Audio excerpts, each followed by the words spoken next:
बहुत पहले की बात है। मालवगढ़ नाम के एक समृद्ध राज्य में राजकुमारी देवयानी का शासन था। देवयानी अपने रूप लावण्य के लिए दूर दूर तक प्रसिद्ध थी। उसका मुखमंडल चंद्रमा के समान कांतिमान था। उसके नयन हिरण के समान सुंदर थे और उसकी चाल ढाल में राजसी गरिमा थी। परंतु प्रकृति ने उसे जो बाहरी सुंदरता प्रदान की थी, उसी अनुपात में उसका हृदय कठोर पत्थर के समान बन गया था। राजकुमारी के मन में दया, करुणा अथवा सहानुभूति जैसे भावों का कोई स्थान नहीं था। उसके व्यवहार में ऐसा घमंड और अहंकार समाया हुआ था कि नगर के निवासी उससे अत्यंत भयभीत रहते थे। मालवगढ़ नगर कभी हंसी खुशी और उत्सवों का केंद्र हुआ करता था। बाजारों में रौनक रहती थी। व्यापारी अपनी दुकानों पर ग्राहकों से मधुर वार्तालाप करते थे और गलियों में बच्चों की किलकारियां गूंजती रहती थीं। मगर राजकुमारी देवयानी के शासनकाल में नगर का यह स्वरूप पूरी तरह बदल गया था। अब बाजार में सन्नाटा पसरा रहता। लोग भयभीत नेत्रों से इधर उधर देखते हुए अपने कार्य में व्यस्त रहते और किसी के मुख पर मुस्कान देखना दुर्लभ हो गया था। इस भय का कारण था राजकुमारी द्वारा बनाए गए कठोर नियम और उनका निर्मम पालन। देवयानी ने नगर में ऐसे नियम स्थापित किए थे जो अत्यंत कठोर और कभी कभी तो निरर्थक भी प्रतीत होते थे। उदाहरण के लिए, जब राजकुमारी अपनी सवारी पर नगर में निकलती तो सभी नागरिकों को अपने घरों के भीतर रहना अनिवार्य था। किसी को भी सड़कों पर दिखाई देना मना था। यदि कोई दुकानदार अपनी दुकान खोले हुए मिल जाता तो उस पर भारी जुर्माना लगाया जाता। यदि कोई बच्चा भी अनजाने में गली में खेलता दिख जाए तो उसके माता पिता को दंडित किया जाता। राजकुमारी की सवारी का समय निश्चित नहीं होता था, जिससे नगरवासियों की कठिनाई और भी बढ़ जाती थी। कभी प्रातःकाल तो कभी दोपहर या संध्या के समय अचानक महल से घोषणा होती कि राजकुमारी अब सवारी पर निकलने वाली हैं। इस घोषणा के साथ ही नगर में हड़कंप मच जाता। व्यापारी तुरंत अपनी दुकानें बंद करने लगते। ग्राहक जो कुछ भी खरीद रहे होते वह अधूरा छोड़कर भागने लगते और माता वो अपने बच्चों को पुकारते हुए घरों की ओर दौड़ती दिखाई देती। जो लोग समय पर घर नहीं पहुंच पाते वे किसी गली के कोने में, किसी मंदिर के द्वार पर या किसी दुकान के पीछे छुपने का प्रयास करते। उनके हृदय इतनी तेजी से धड़कते कि वे स्वयं अपनी धड़कन की आवाज सुन सकते थे, क्योंकि यदि राजकुमारी की दृष्टि किसी पर पड़ जाती तो उसका परिणाम अत्यंत भयावह होता था। राजकुमारी देवयानी छोटी से छोटी गलती को भी बड़े अपराध के रूप में देखती और उसके लिए कठोर दंड की व्यवस्था करती। एक दिन की घटना तो ऐसी थी कि पूरे नगर में सनसनी फैल गई।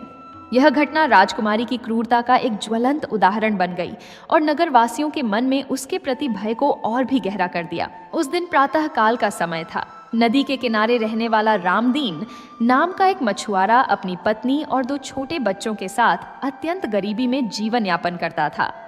रामदीन एक सीधा सादा, ईमानदार और मेहनती व्यक्ति था। वह प्रतिदिन भोर में उठकर नदी में मछलियां पकड़ने जाता और उन्हें बाजार में बेचकर जो कुछ मिलता उसी से अपने परिवार का पेट पालता था। उस दिन उसे नदी में मछलियां पकड़ने में सामान्य से अधिक समय लग गया था। जब वह अपनी टोकरी में मछलियां लेकर बाजार की ओर चला तब सूर्य आकाश में काफी ऊंचा चढ़ चुका था। रामदीन को पता नहीं था कि उसी समय राजकुमारी देवयानी ने अचानक सवारी पर निकलने का निर्णय लिया था। जब वह बाजार के मुख्य मार्ग पर पहुंचा तब तक घोषणा हो चुकी थी और लोग इधर उधर भागने लगे थे। परंतु रामदीन ने वह घोषणा नहीं सुनी थी, क्योंकि वह नदी के किनारे से आ रहा था। जब उसने देखा कि लोग भागकर छुप रहे हैं तो वह भी समझ गया कि कोई गंभीर बात है।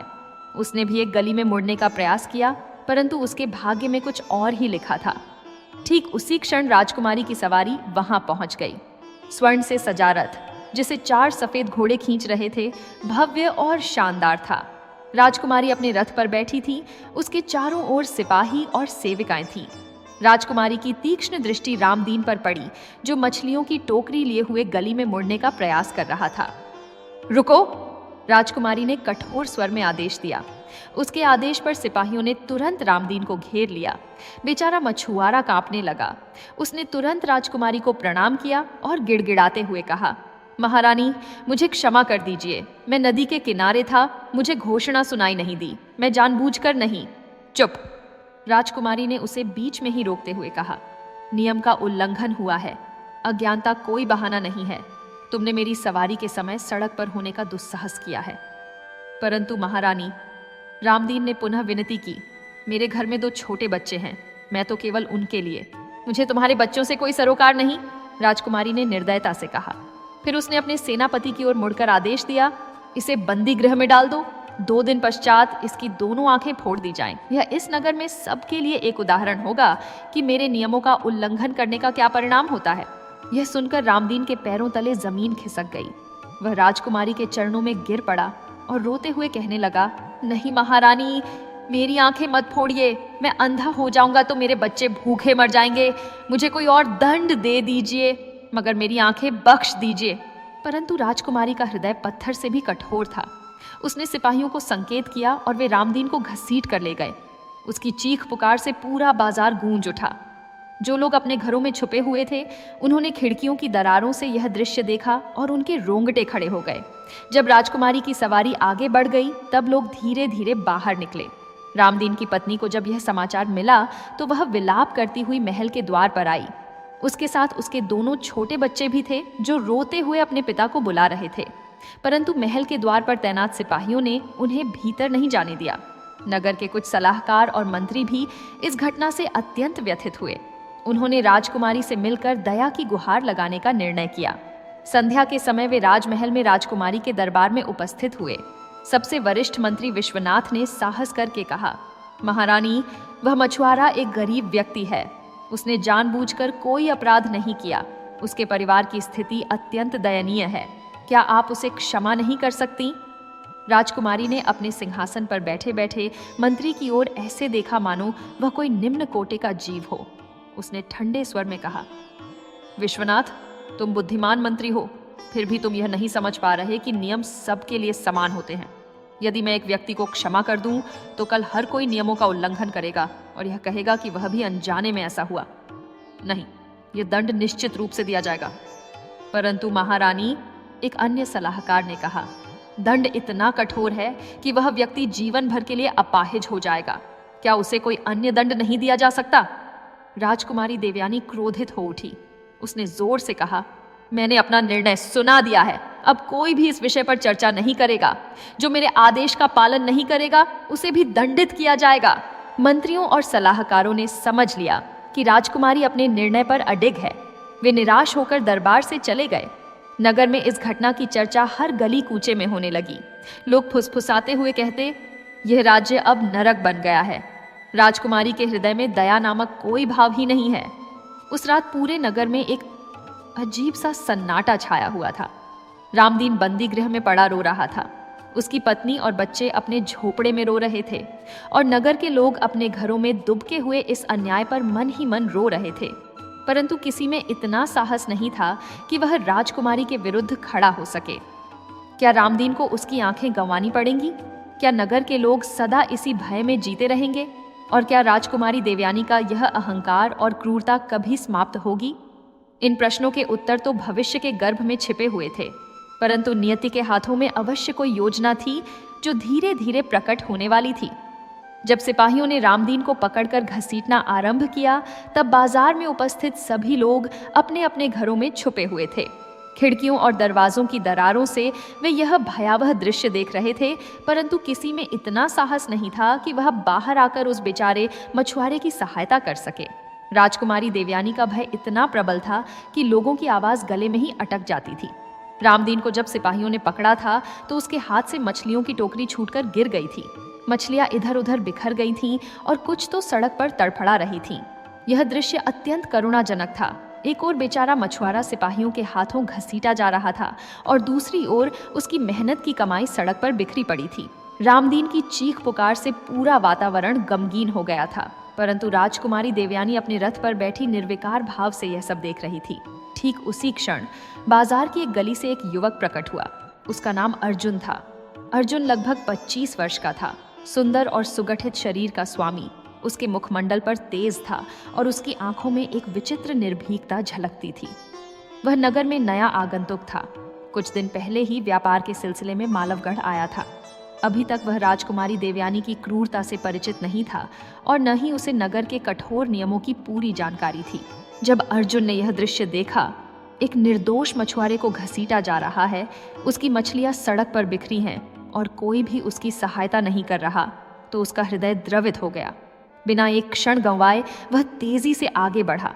उसने सबसे पहले बिखरी हुई मछलियों को उठाना आरंभ किया और उन्हें टोकरी में भरने लगा। उसकी इस करुणामय कार्रवाई को देखकर सिपाही और राजकुमारी दोनों अचंभित रह गए।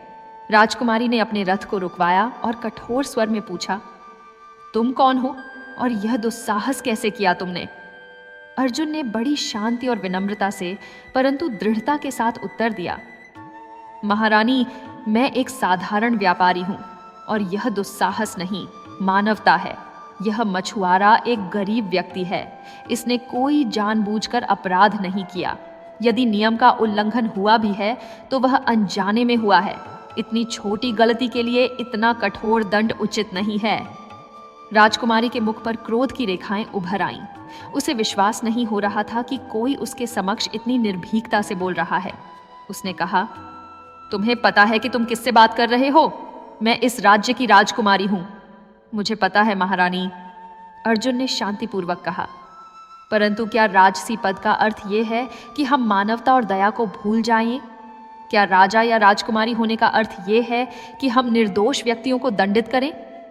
अर्जुन के इन शब्दों से राजकुमारी तो क्रोधित हो गई, परंतु जो लोग छुपकर यह सब देख और सुन रहे थे, उनके मन में एक नई आशा का संचार हुआ। कितने वर्षों बाद किसी ने राजकुमारी के समक्ष सच बोलने का साहस दिखाया था। अर्जुन की निर्भीकता ने नगरवासियों के हृदय को छू लिया। इस बीच अर्जुन ने सभी मछलियों को टोकरी में भर दिया था। उसने टोकरी को उठाया और सिपाहियों की ओर बढ़ा। उसने कहा, यह मछुआरा अपने परिवार का पालन पोषण इन्हीं मछलियों को बेचकर करता है। यदि इसकी आंखें फोड़ दी गईं तो इसका पूरा परिवार भूखों मर जाएगा। क्या यह न्याय है? राजकुमारी ने व्यंग्यात्मक स्वर में कहा, तुम मुझे न्याय सिखाने वाले कौन होते हो? तुम तो केवल एक व्यापारी हो। राज्य का शासन चलाना और न्याय करना मेरा काम है, तुम्हारा नहीं। निस्संदेह महारानी, अर्जुन ने उत्तर दिया, परंतु न्याय केवल कठोर दंड देने का नाम नहीं है। सच्चा न्याय तो दया और विवेक के साथ किया जाता है। एक महान शासक वही होता है जो अपनी प्रजा की भलाई सोचे, न कि उन्हें भय में रखे। अर्जुन के ये शब्द तीर के समान थे, जो सीधे राजकुमारी के अहंकार पर चोट कर रहे थे। राजकुमारी ने अपने सेनापति को आदेश दिया, इस युवक को भी पकड़ लो, यह मेरे आदेशों में हस्तक्षेप कर रहा है। सिपाही अर्जुन की ओर बढ़े, परंतु अर्जुन ने अपना स्थान नहीं छोड़ा। उसने शांतिपूर्वक कहा, महारानी, यदि आप चाहें तो मुझे भी दंडित कर सकती हैं, परंतु क्या एक निर्दोष व्यक्ति की सहायता करना अपराध है? क्या मानवता दिखाना गुनाह है? राजकुमारी देवयानी कुछ पलों के लिए मौन रही। उसने अर्जुन की आंखों में देखा और उसे वहां कोई भय नहीं दिखा, केवल दृढ़ संकल्प और साहस दिखा। यह दृश्य राजकुमारी के लिए असामान्य था, क्योंकि आज तक सभी लोग उससे भयभीत रहते थे। अंततः राजकुमारी ने एक निर्णय लिया। उसने कहा, ठीक है, मैं तुम्हें इस बार छोड़ती हूँ, क्योंकि तुम इस नगर में नए हो और तुम्हें यहाँ के नियमों की पूरी जानकारी नहीं है। परंतु यह मछुआरा मेरे नियमों से परिचित है और उसने जानबूझकर उल्लंघन किया है। मेरा आदेश अटल रहेगा। 2 दिन बाद इसकी आंखें फोड़ी जाएंगी। यह कहकर राजकुमारी ने अपने रथ को आगे बढ़ने का संकेत दिया। सिपाहियों ने रामदीन को फिर से घसीटना आरंभ किया। रामदीन जाते जाते अर्जुन की ओर देखा। उसकी आंखों में आंसू थे, परंतु साथ ही कृतज्ञता का भाव भी था। उसने कहा, युवक, तुम धन्य हो। तुमने मेरी सहायता करने का प्रयास किया। भले ही मैं अपनी आंखें गंवा दूं, परंतु तुम्हारी यह करुणा मैं जीवन भर नहीं भूलूंगा। ईश्वर तुम्हारा भला करे। अर्जुन ने रामदीन की ओर देखा और उसके हृदय में गहरा दुख उत्पन्न हुआ। वह चाहता था कि वह और कुछ कर सके, परंतु वर्तमान परिस्थिति में वह असहाय था। उसने मन ही मन संकल्प लिया कि वह किसी न किसी तरह से रामदीन को बचाने का प्रयास करेगा। जब राजकुमारी की सवारी आगे बढ़ गई, तब धीरे धीरे लोग अपने घरों से बाहर निकलने लगे। सबसे पहले जो लोग बाहर आए वे अर्जुन के पास पहुंचे।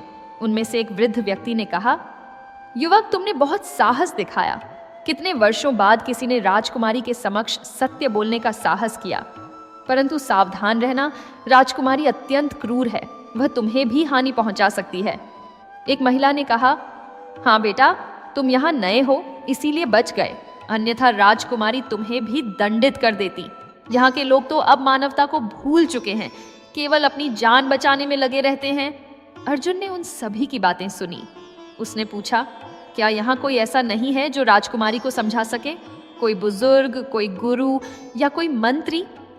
एक अन्य व्यक्ति ने कहा, मंत्रियों ने प्रयास किया था, परंतु राजकुमारी ने उन्हें भी धमकी दी। अब कोई भी उसके विरुद्ध बोलने का साहस नहीं करता। अर्जुन को समझ में आ गया कि यह राज्य किस प्रकार के भय के साए में जी रहा है।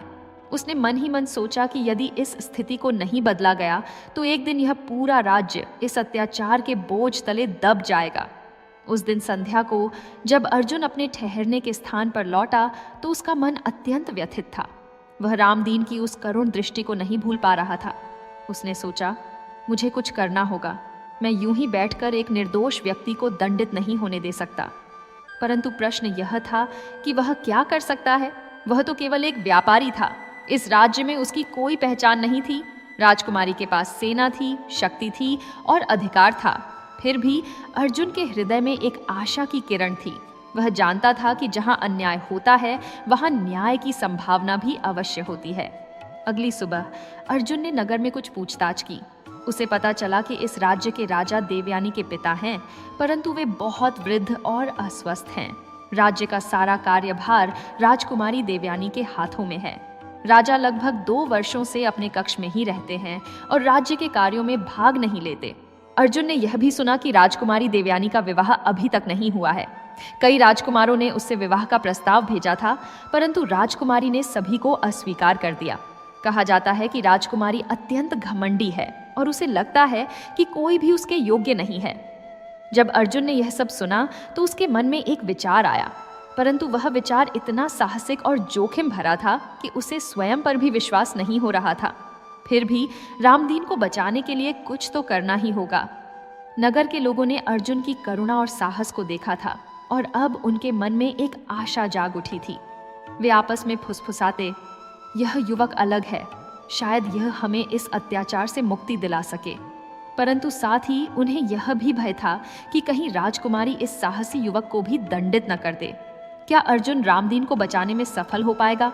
राजकुमारी देवयानी का कठोर हृदय क्या कभी पिघलेगा? और अर्जुन के मन में जो साहसिक विचार आया है वह क्या है? इन प्रश्नों के उत्तर अब भी अनजाने थे, परंतु नियति की योजना धीरे धीरे अपना रूप ले रही थी।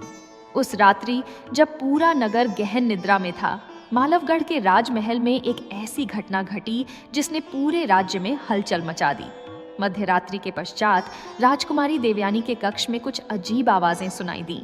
महल के पहरेदारों ने जब जांच की तो पाया कि राजकुमारी के कक्ष की एक खिड़की खुली हुई थी जो सामान्यतः बंद रहती थी। परंतु सबसे बड़ा आघात तब लगा जब राजकुमारी की सेविकाओं ने देखा कि उनके आभूषणों में रखा हुआ अमूल्य नीला हीरा गायब था। यह कोई साधारण हीरा नहीं था, यह नीलकांत मणि के नाम से प्रसिद्ध था और राज परिवार की सबसे बहुमूल्य धरोहर थी। कहा जाता था कि यह हीरा 7 पीढ़ियों से राज परिवार में चला आ रहा था। इसका आकार एक कबूतर के अंडे जितना बड़ा था और इसकी नीली आभा इतनी मनमोहक थी कि जो भी इसे देखता वह मंत्रमुग्ध हो जाता। इसका मूल्य अकल्पनीय था। कहते थे कि इस एक हीरे से पूरे राज्य का खजाना भरा जा सकता था। जब प्रातःकाल यह समाचार राजा भूपेंद्र सिंह के कानों तक पहुंचा तो वे अत्यंत व्यथित हो गए। राजा भूपेंद्र सिंह वृद्ध और रोगग्रस्त थे, परंतु इस घटना ने उन्हें इतना आघात पहुंचाया कि वे अपने शैया से उठकर दरबार में आए। राजकुमारी देवयानी भी अत्यंत क्रोधित थी। उसने तुरंत महल के सभी सेवकों, पहरेदारों और कर्मचारियों की जांच करवाने का आदेश दिया। पूरे दिन महल में अफरा तफरी का माहौल रहा। सेनापति ने सभी पहरेदारों से पूछताछ की। महल के हर कोने की तलाशी ली गई, परंतु हीरा कहीं नहीं मिला और न ही चोर के बारे में कोई संकेत मिला। खिड़की के पास कुछ निशान मिले जिससे ऐसा प्रतीत होता था कि कोई बाहर से आया और हीरा चुराकर उसी रास्ते से भाग गया। संध्या के समय राजा भूपेंद्र सिंह ने एक आपातकालीन दरबार बुलाया। दरबार में सभी मंत्री, सलाहकार और उच्च अधिकारी उपस्थित थे। राजकुमारी देवयानी भी वहां थी। उसके मुख पर क्रोध और चिंता के भाव स्पष्ट दिखाई दे रहे थे। राजा ने गंभीर स्वर में कहा, यह अत्यंत दुर्भाग्यपूर्ण घटना है। नीलकांत मणि केवल एक हीरा नहीं है, यह हमारे राजवंश की धरोहर है, हमारे गौरव का प्रतीक है। इसे खोना हमारे लिए असहनीय है। मैं चाहता हूं कि किसी भी तरह यह हीरा वापस मिल जाए। प्रधानमंत्री विश्वनाथ ने कहा, महाराज, हमने महल में पूरी जांच करवाई है। ऐसा प्रतीत होता है कि कोई बाहरी व्यक्ति महल में घुसा और यह चोरी की। हमें नगर में व्यापक खोज करनी होगी। राजकुमारी देवयानी ने क्रोध में कहा, यह महल के पहरेदारों की लापरवाही है। उन्हें कठोर दंड दिया जाना चाहिए। यदि वे अपना कर्तव्य ठीक से निभाते तो यह घटना घटित ही नहीं होती। राजा ने सोच विचार के पश्चात कहा, पहरेदारों को दंडित किया जाएगा, परंतु पहले हमें हीरा वापस प्राप्त करना होगा। मैं यह घोषणा करता हूँ कि जो भी व्यक्ति नीलकांत मणि को खोज कर वापस लाएगा उसे 10,000 स्वर्ण मुद्राओं का पुरस्कार दिया जाएगा। साथ ही उसकी एक इच्छा, चाहे वह कैसी भी हो, पूर्ण की जाएगी। यह घोषणा पूरे नगर में शीघ्रता से फैल गई। नगर के लोगों में इस घटना को लेकर तरह तरह की चर्चाएं होने लगीं। कुछ लोग कहते कि यह किसी बाहरी चोर का काम है, कुछ का मानना था कि यह महल के किसी अंदरूनी व्यक्ति की साजिश है, परंतु सबसे अधिक चर्चा इस पुरस्कार की थी। 10,000 स्वर्ण मुद्राएं और एक इच्छा पूर्ण करने का वचन, यह अत्यंत आकर्षक था। अगले 3 दिन बीत गए, परंतु हीरा नहीं मिला। राजा और राजकुमारी दोनों अत्यंत चिंतित थे। महल में शोक का वातावरण था। इसी बीच वह समय भी निकट आ रहा था जब रामदीन मछुआरे की आंखें फोड़ी जानी थीं। रामदीन कारागार में बंद था और उसका परिवार महल के बाहर रो रो कर दया की भीख मांग रहा था, परंतु किसी ने उनकी सुनवाई नहीं की। चौथे दिन की प्रातःकाल जब दरबार लगा तो एक अद्भुत घटना घटी। महल के द्वार पर एक युवक ने प्रवेश की इच्छा व्यक्त की। पहरेदारों ने जब पूछा कि उसका क्या प्रयोजन है तो उसने कहा कि वह नीलकांत मणि लेकर आया है। यह सुनकर पहरेदार चौंक गए। उन्होंने तुरंत सेनापति को सूचित किया और सेनापति ने राजा को। राजा भूपेंद्र सिंह ने तुरंत आदेश दिया कि उस युवक को दरबार में लाया जाए। जब वह युवक दरबार में प्रवेश किया तो सभी उपस्थित लोग उसे देखकर आश्चर्यचकित रह गए। वह युवक अन्य कोई नहीं बल्कि अर्जुन था, वही युवक जिसने कुछ दिन पूर्व रामदीन मछुआरे की सहायता करने का प्रयास किया था। अर्जुन अत्यंत शांत और गंभीर मुद्रा में दरबार के बीच में खड़ा हो गया। उसने राजा और राजकुमारी दोनों को प्रणाम किया। राजा ने उत्सुकता से पूछा, युवक, तुम कौन हो और क्या सचमुच तुम्हारे पास नीलकांत मणि है? अर्जुन ने विनम्रता पूर्वक कहा, महाराज, मेरा अर्जुन अर्जुन है। मैं एक व्यापारी हूँ और कुछ दिन पूर्व ही इस नगर में आया हूँ, और हाँ, मैं नीलकांत मणि लेकर आया हूँ। यह कहते हुए अर्जुन ने अपनी पोटली से एक सुंदर रेशमी वस्त्र निकाला और उसे खोला। उस वस्त्र में लिपटा हुआ था वही अमूल्य नीला हीरा, नीलकांत मणि। हीरे की नीली चमक से पूरा दरबार प्रकाशित हो उठा। राजकुमारी देवयानी ने तुरंत पहचान लिया कि यह वही हीरा है। राजा अत्यंत प्रसन्न हो गए। उन्होंने कहा, यह चमत्कार है, तुमने हमारी अमूल्य धरोहर वापस लौटा दी। बताओ, तुम्हें यह हीरा कहाँ मिला? अर्जुन ने शांतिपूर्वक उत्तर दिया, महाराज, मैं कल रात्रि नगर के बाहरी क्षेत्र में घूम रहा था। वहां एक संदिग्ध व्यक्ति को मैंने देखा। उसके व्यवहार से मुझे लगा कि वह कोई चोर है। मैंने उसका पीछा किया और अंततः उसे पकड़ लिया। जब मैंने उसकी तलाशी ली तो यह हीरा मिला। वह व्यक्ति मुझसे छूट कर भाग गया, परंतु हीरा मेरे हाथ लग गया। दरबार में उपस्थित सभी लोगों ने राहत की सांस ली। राजा ने कहा, अर्जुन, तुमने बहुत बड़ा कार्य किया है। तुम्हें 10,000 स्वर्ण मुद्राओं का पुरस्कार दिया जाएगा और हमारी घोषणा के अनुसार तुम्हारी एक इच्छा भी पूर्ण की जाएगी। बताओ, तुम क्या चाहते हो? अर्जुन ने एक क्षण के लिए मौन रहकर फिर दृढ़ता से कहा, महाराज, मुझे स्वर्ण मुद्राओं की आवश्यकता नहीं है। मेरी केवल 2 इच्छाएं हैं। पहली, जो रामदीन मछुआरा कारागार में बंद है, उसे तुरंत रिहा किया जाए और उसे दिया गया दंड रद्द कर दिया जाए। दूसरी, जिन सिपाहियों ने उस निर्दोष मछुआरे के साथ क्रूरता की, उन्हें उचित दंड दिया जाए। अर्जुन की यह मांग सुनकर पूरा दरबार स्तब्ध रह गया। किसी ने कल्पना भी नहीं की थी कि इतना बड़ा पुरस्कार पाने के बाद कोई व्यक्ति एक गरीब मछुआरे की रिहाई मांगेगा। राजा भूपेंद्र सिंह भी आश्चर्यचकित थे, परंतु राजकुमारी देवयानी के मुख पर क्रोध के भाव स्पष्ट दिखाई दे रहे थे। राजकुमारी तुरंत बोल पड़ी, यह कैसी मांग है? उस मछुआरे ने नियमों का उल्लंघन किया था और उसे दंड दिया गया। यह न्याय था, अन्याय नहीं, और सिपाहियों ने तो केवल अपना कर्तव्य निभाया था। अर्जुन ने शांतिपूर्वक परंतु दृढ़ता से उत्तर दिया, महारानी, क्षमा करें, परंतु मैं आपसे सहमत नहीं हूं। वह मछुआरा अनजाने में एक छोटी सी गलती कर बैठा था। उसके लिए आंखें फोड़ देना न्याय नहीं, अत्याचार है। और यदि सिपाहियों ने कर्तव्य ही निभाया था तो उन्हें एक निरीह व्यक्ति को इतनी क्रूरता से क्यों घसीटना चाहिए था? राजकुमारी और भी क्रोधित हो गई। उसने कहा, तुम्हें मुझे न्याय सिखाने का क्या अधिकार है? तुम तो केवल एक साधारण व्यापारी हो। महारानी, अर्जुन ने कहा, मैं साधारण व्यापारी हूं, यह सत्य है, परंतु मानवता और न्याय की समझ किसी पद या उपाधि से नहीं आती, वह हृदय से आती है। राजा भूपेंद्र सिंह इस वार्तालाप को ध्यान से सुन रहे थे। उन्होंने देखा कि अर्जुन एक साहसी और सिद्धांतवादी युवक है, परंतु साथ ही राजा को अपनी पुत्री की प्रतिष्ठा का भी ध्यान रखना था। उन्होंने कहा, अर्जुन, तुम्हारी मांग असामान्य है, हमें इस पर विचार करना होगा। परंतु राजकुमारी देवयानी ने बीच में ही कहा, पिताजी, इस पर विचार करने की कोई आवश्यकता नहीं है। मुझे इस युवक पर संदेह है, यह हीरा इसे कैसे मिला? हो सकता है कि यह स्वयं चोर हो और अब चालाकी से पुरस्कार लेने आया हो। यह आरोप सुनकर दरबार में सनसनी फैल गई। प्रधानमंत्री विश्वनाथ ने कहा, महारानी, यह गंभीर आरोप है, इसके लिए प्रमाण होने चाहिए। परंतु राजकुमारी अपनी जिद पर अड़ी रही। उसने कहा, इसकी कहानी में विसंगतियां हैं। यह कहता है कि इसने किसी संदिग्ध व्यक्ति को पकड़ा, परंतु उस व्यक्ति को यहाँ क्यों नहीं लाया? और यदि वह चोर भाग गया तो इसने महल को तुरंत सूचित क्यों नहीं किया? मुझे लगता है कि यह स्वयं चोर है और अब चतुराई से बचने का प्रयास कर रहा है। अर्जुन ने शांति से कहा, महारानी, यदि मैं चोर होता तो मैं यह हीरा लेकर यहाँ क्यों आता? मैं तो इसे बेचकर कहीं दूर भाग सकता था। तुम चतुर हो, राजकुमारी ने कहा। तुम जानते हो कि यह हीरा इतना प्रसिद्ध है कि इसे बेचना असंभव है, इसलिए तुमने यह नाटक रचा। राजा भूपेंद्र सिंह असमंजस में थे। एक ओर अर्जुन ने उनकी अमूल्य धरोहर वापस की थी, दूसरी ओर उनकी पुत्री गंभीर आरोप लगा रही थी। अंततः राजकुमारी की जिद और दबाव के कारण राजा ने निर्णय लिया। राजा ने कहा, अर्जुन, जब तक इस मामले की पूरी जांच नहीं हो जाती तब तक तुम्हें महल में ही रहना होगा। सिपाही, इन्हें महल के अतिथि कक्ष में ले जाओ और इनकी निगरानी रखो। यह सुनकर अर्जुन समझ गया कि वह वस्तुतः बंदी बना लिया गया है। उसने कहा, महाराज, यह अन्याय है। मैंने आपकी सहायता की और बदले में मुझे कैदी बनाया जा रहा है।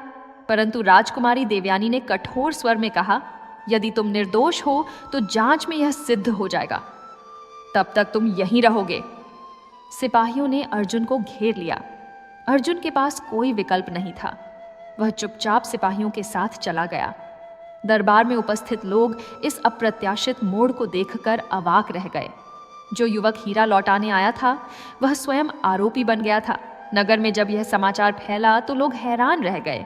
कुछ लोग कहते, यह अन्याय है, वह युवक तो दयालु और ईमानदार है। परंतु कुछ अन्य कहते, राजकुमारी को कुछ पता होगा तभी तो उसने यह आरोप लगाया। रामदीन मछुआरा अभी भी कारागार में था। जब उसे यह समाचार मिला कि जिस युवक ने उसकी सहायता करने का प्रयास किया था वह अब स्वयं बंदी बना लिया गया है, तो वह अत्यंत दुखी हो गया। उसने सोचा, यह युवक मेरे लिए मुसीबत में फंस गया।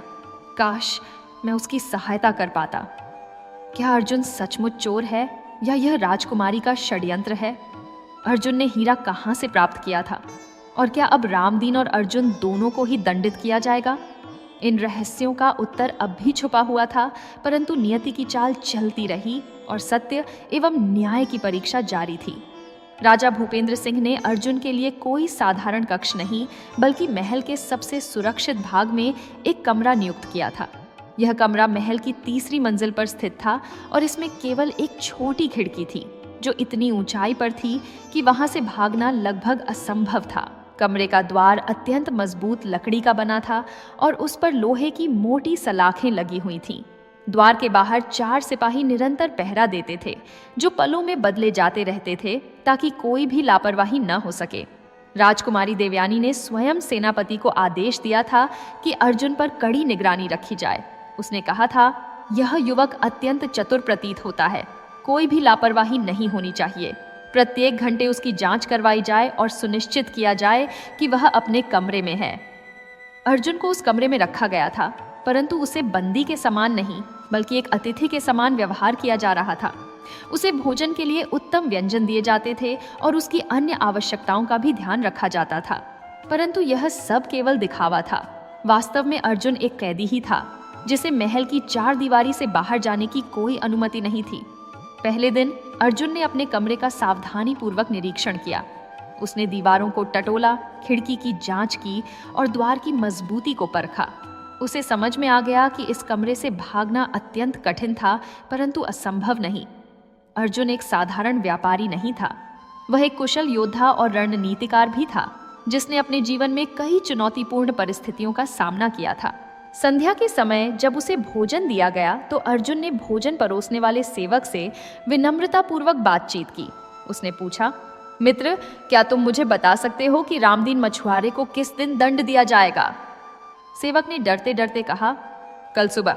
राजकुमारी का आदेश है कि उसे सूर्योदय के समय दंड दिया जाए। यह सुनकर अर्जुन का हृदय भारी हो गया। उसे समझ में आ गया कि उसके पास समय बहुत कम है। यदि वह कुछ नहीं करता तो कल सुबह एक निर्दोष व्यक्ति अपनी आंखें गंवा देगा। उस रात जब पूरा महल गहन निद्रा में था, अर्जुन अपनी योजना पर कार्य करने लगा। उसने अपने वस्त्रों को फाड़कर एक लंबी रस्सी बनाई। फिर उसने कमरे में रखे फर्नीचर का उपयोग करके खिड़की तक पहुंचने का प्रयास किया। खिड़की छोटी थी, परंतु अर्जुन का शरीर सुगठित था। उसने अपने शरीर को इस प्रकार मोड़ा कि वह उस संकरी खिड़की से बाहर निकल सका। महल की बाहरी दीवार अत्यंत चिकनी और ऊंची थी। अर्जुन ने अपनी बनाई हुई रस्सी को खिड़की की सलाखों से बांधा और धीरे धीरे नीचे उतरना आरंभ किया। यह अत्यंत जोखिम भरा कार्य था। यदि रस्सी टूट जाती या कोई सिपाही उसे देख लेता तो उसका अंत निश्चित था, परंतु अर्जुन का हाथ स्थिर था और उसका साहस अटूट। जब वह लगभग नीचे पहुंच ही रहा था, तभी एक पहरेदार उस ओर आने लगा। अर्जुन ने तुरंत अपनी गति धीमी कर दी और दीवार की एक छाया में छुप गया। पहरेदार ने इधर उधर देखा, परंतु अंधेरे में अर्जुन को नहीं देख सका। जब पहरेदार आगे बढ़ गया, तब अर्जुन ने फिर से नीचे उतरना आरंभ किया और अंततः भूमि पर पहुंच गया। अर्जुन महल की दीवारों के साए में चलता हुआ मुख्य द्वार की ओर बढ़ा, परंतु मुख्य द्वार पर कई सिपाही तैनात थे। उसे कोई अन्य मार्ग खोजना था। उसने महल की पिछली दीवार की ओर देखा, जहां एक छोटा द्वार था जो सेवकों के आने जाने के लिए उपयोग होता था। वह द्वार भी बंद था, परंतु अर्जुन ने अपनी कुशलता का उपयोग करके उसे खोल लिया और चुपचाप महल से बाहर निकल गया। प्रातःकाल जब सिपाहियों ने अर्जुन के कमरे की जांच की तो वे अवाक रह गए। कमरा खाली था, खिड़की खुली हुई थी और वहां से एक फटे हुए वस्त्र की रस्सी लटकी हुई थी। सिपाहियों ने तुरंत सेनापति को सूचित किया और सेनापति ने राजा और राजकुमारी को। राजा भूपेंद्र सिंह अत्यंत क्रोधित हो गए। उन्होंने गरज कर कहा, यह कैसे संभव हुआ? मैंने स्वयं इतनी कड़ी सुरक्षा का आदेश दिया था। उस युवक ने इतने पहरेदारों की आंखों में धूल झोंककर भागने में सफलता कैसे प्राप्त की? राजकुमारी देवयानी और भी अधिक क्रोधित थी। उसने कहा, यह सिपाहियों की लापरवाही है। उन्होंने अपना कर्तव्य ठीक से नहीं निभाया। उन सभी को कठोर दंड दिया जाना चाहिए। सेनापति ने कहा, महाराज क्षमा करें, परंतु वह युवक अत्यंत चतुर और कुशल है। उसने अपनी योजना को इतनी सावधानी से अंजाम दिया कि किसी को भनक तक नहीं लगी। राजा ने आदेश दिया, उन चारों सिपाहियों को जो उसके कमरे की रखवाली कर रहे थे तुरंत बंदी बना लो। उन्हें 1 सप्ताह तक कारागार में रखा जाए और उनका वेतन आधा कर दिया जाए और पूरे नगर में खोज शुरू करो। उस युवक को किसी भी तरह खोज कर वापस लाया जाए। पूरे महल में अफरा तफरी मच गई। सिपाहियों की टुकड़ियां नगर के हर कोने में भेजी गईं। घर घर तलाशी ली जाने लगी। बाजारों, सरायों और यहाँ तक कि मंदिरों में भी खोज की गई, परंतु अर्जुन का कहीं कोई पता नहीं चला। वह मानो हवा में विलीन हो गया था।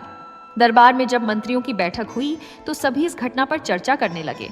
प्रधानमंत्री विश्वनाथ ने कहा, महाराज, यह युवक कोई साधारण व्यक्ति नहीं प्रतीत होता। उसमें असाधारण कौशल है। उसने न केवल नीलकांत मणि खोज कर लौटाया, बल्कि इतनी कड़ी सुरक्षा को भी तोड़कर भाग निकला। मुझे लगता है कि वह किसी विशेष उद्देश्य से यहाँ आया था।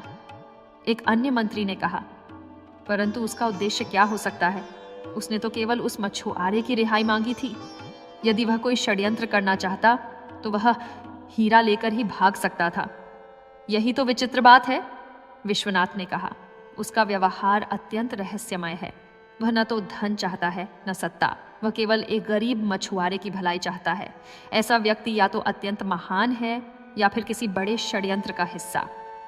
राजकुमारी देवयानी ने कहा, मुझे पहले से ही संदेह था कि वह युवक को छुपा रहा है।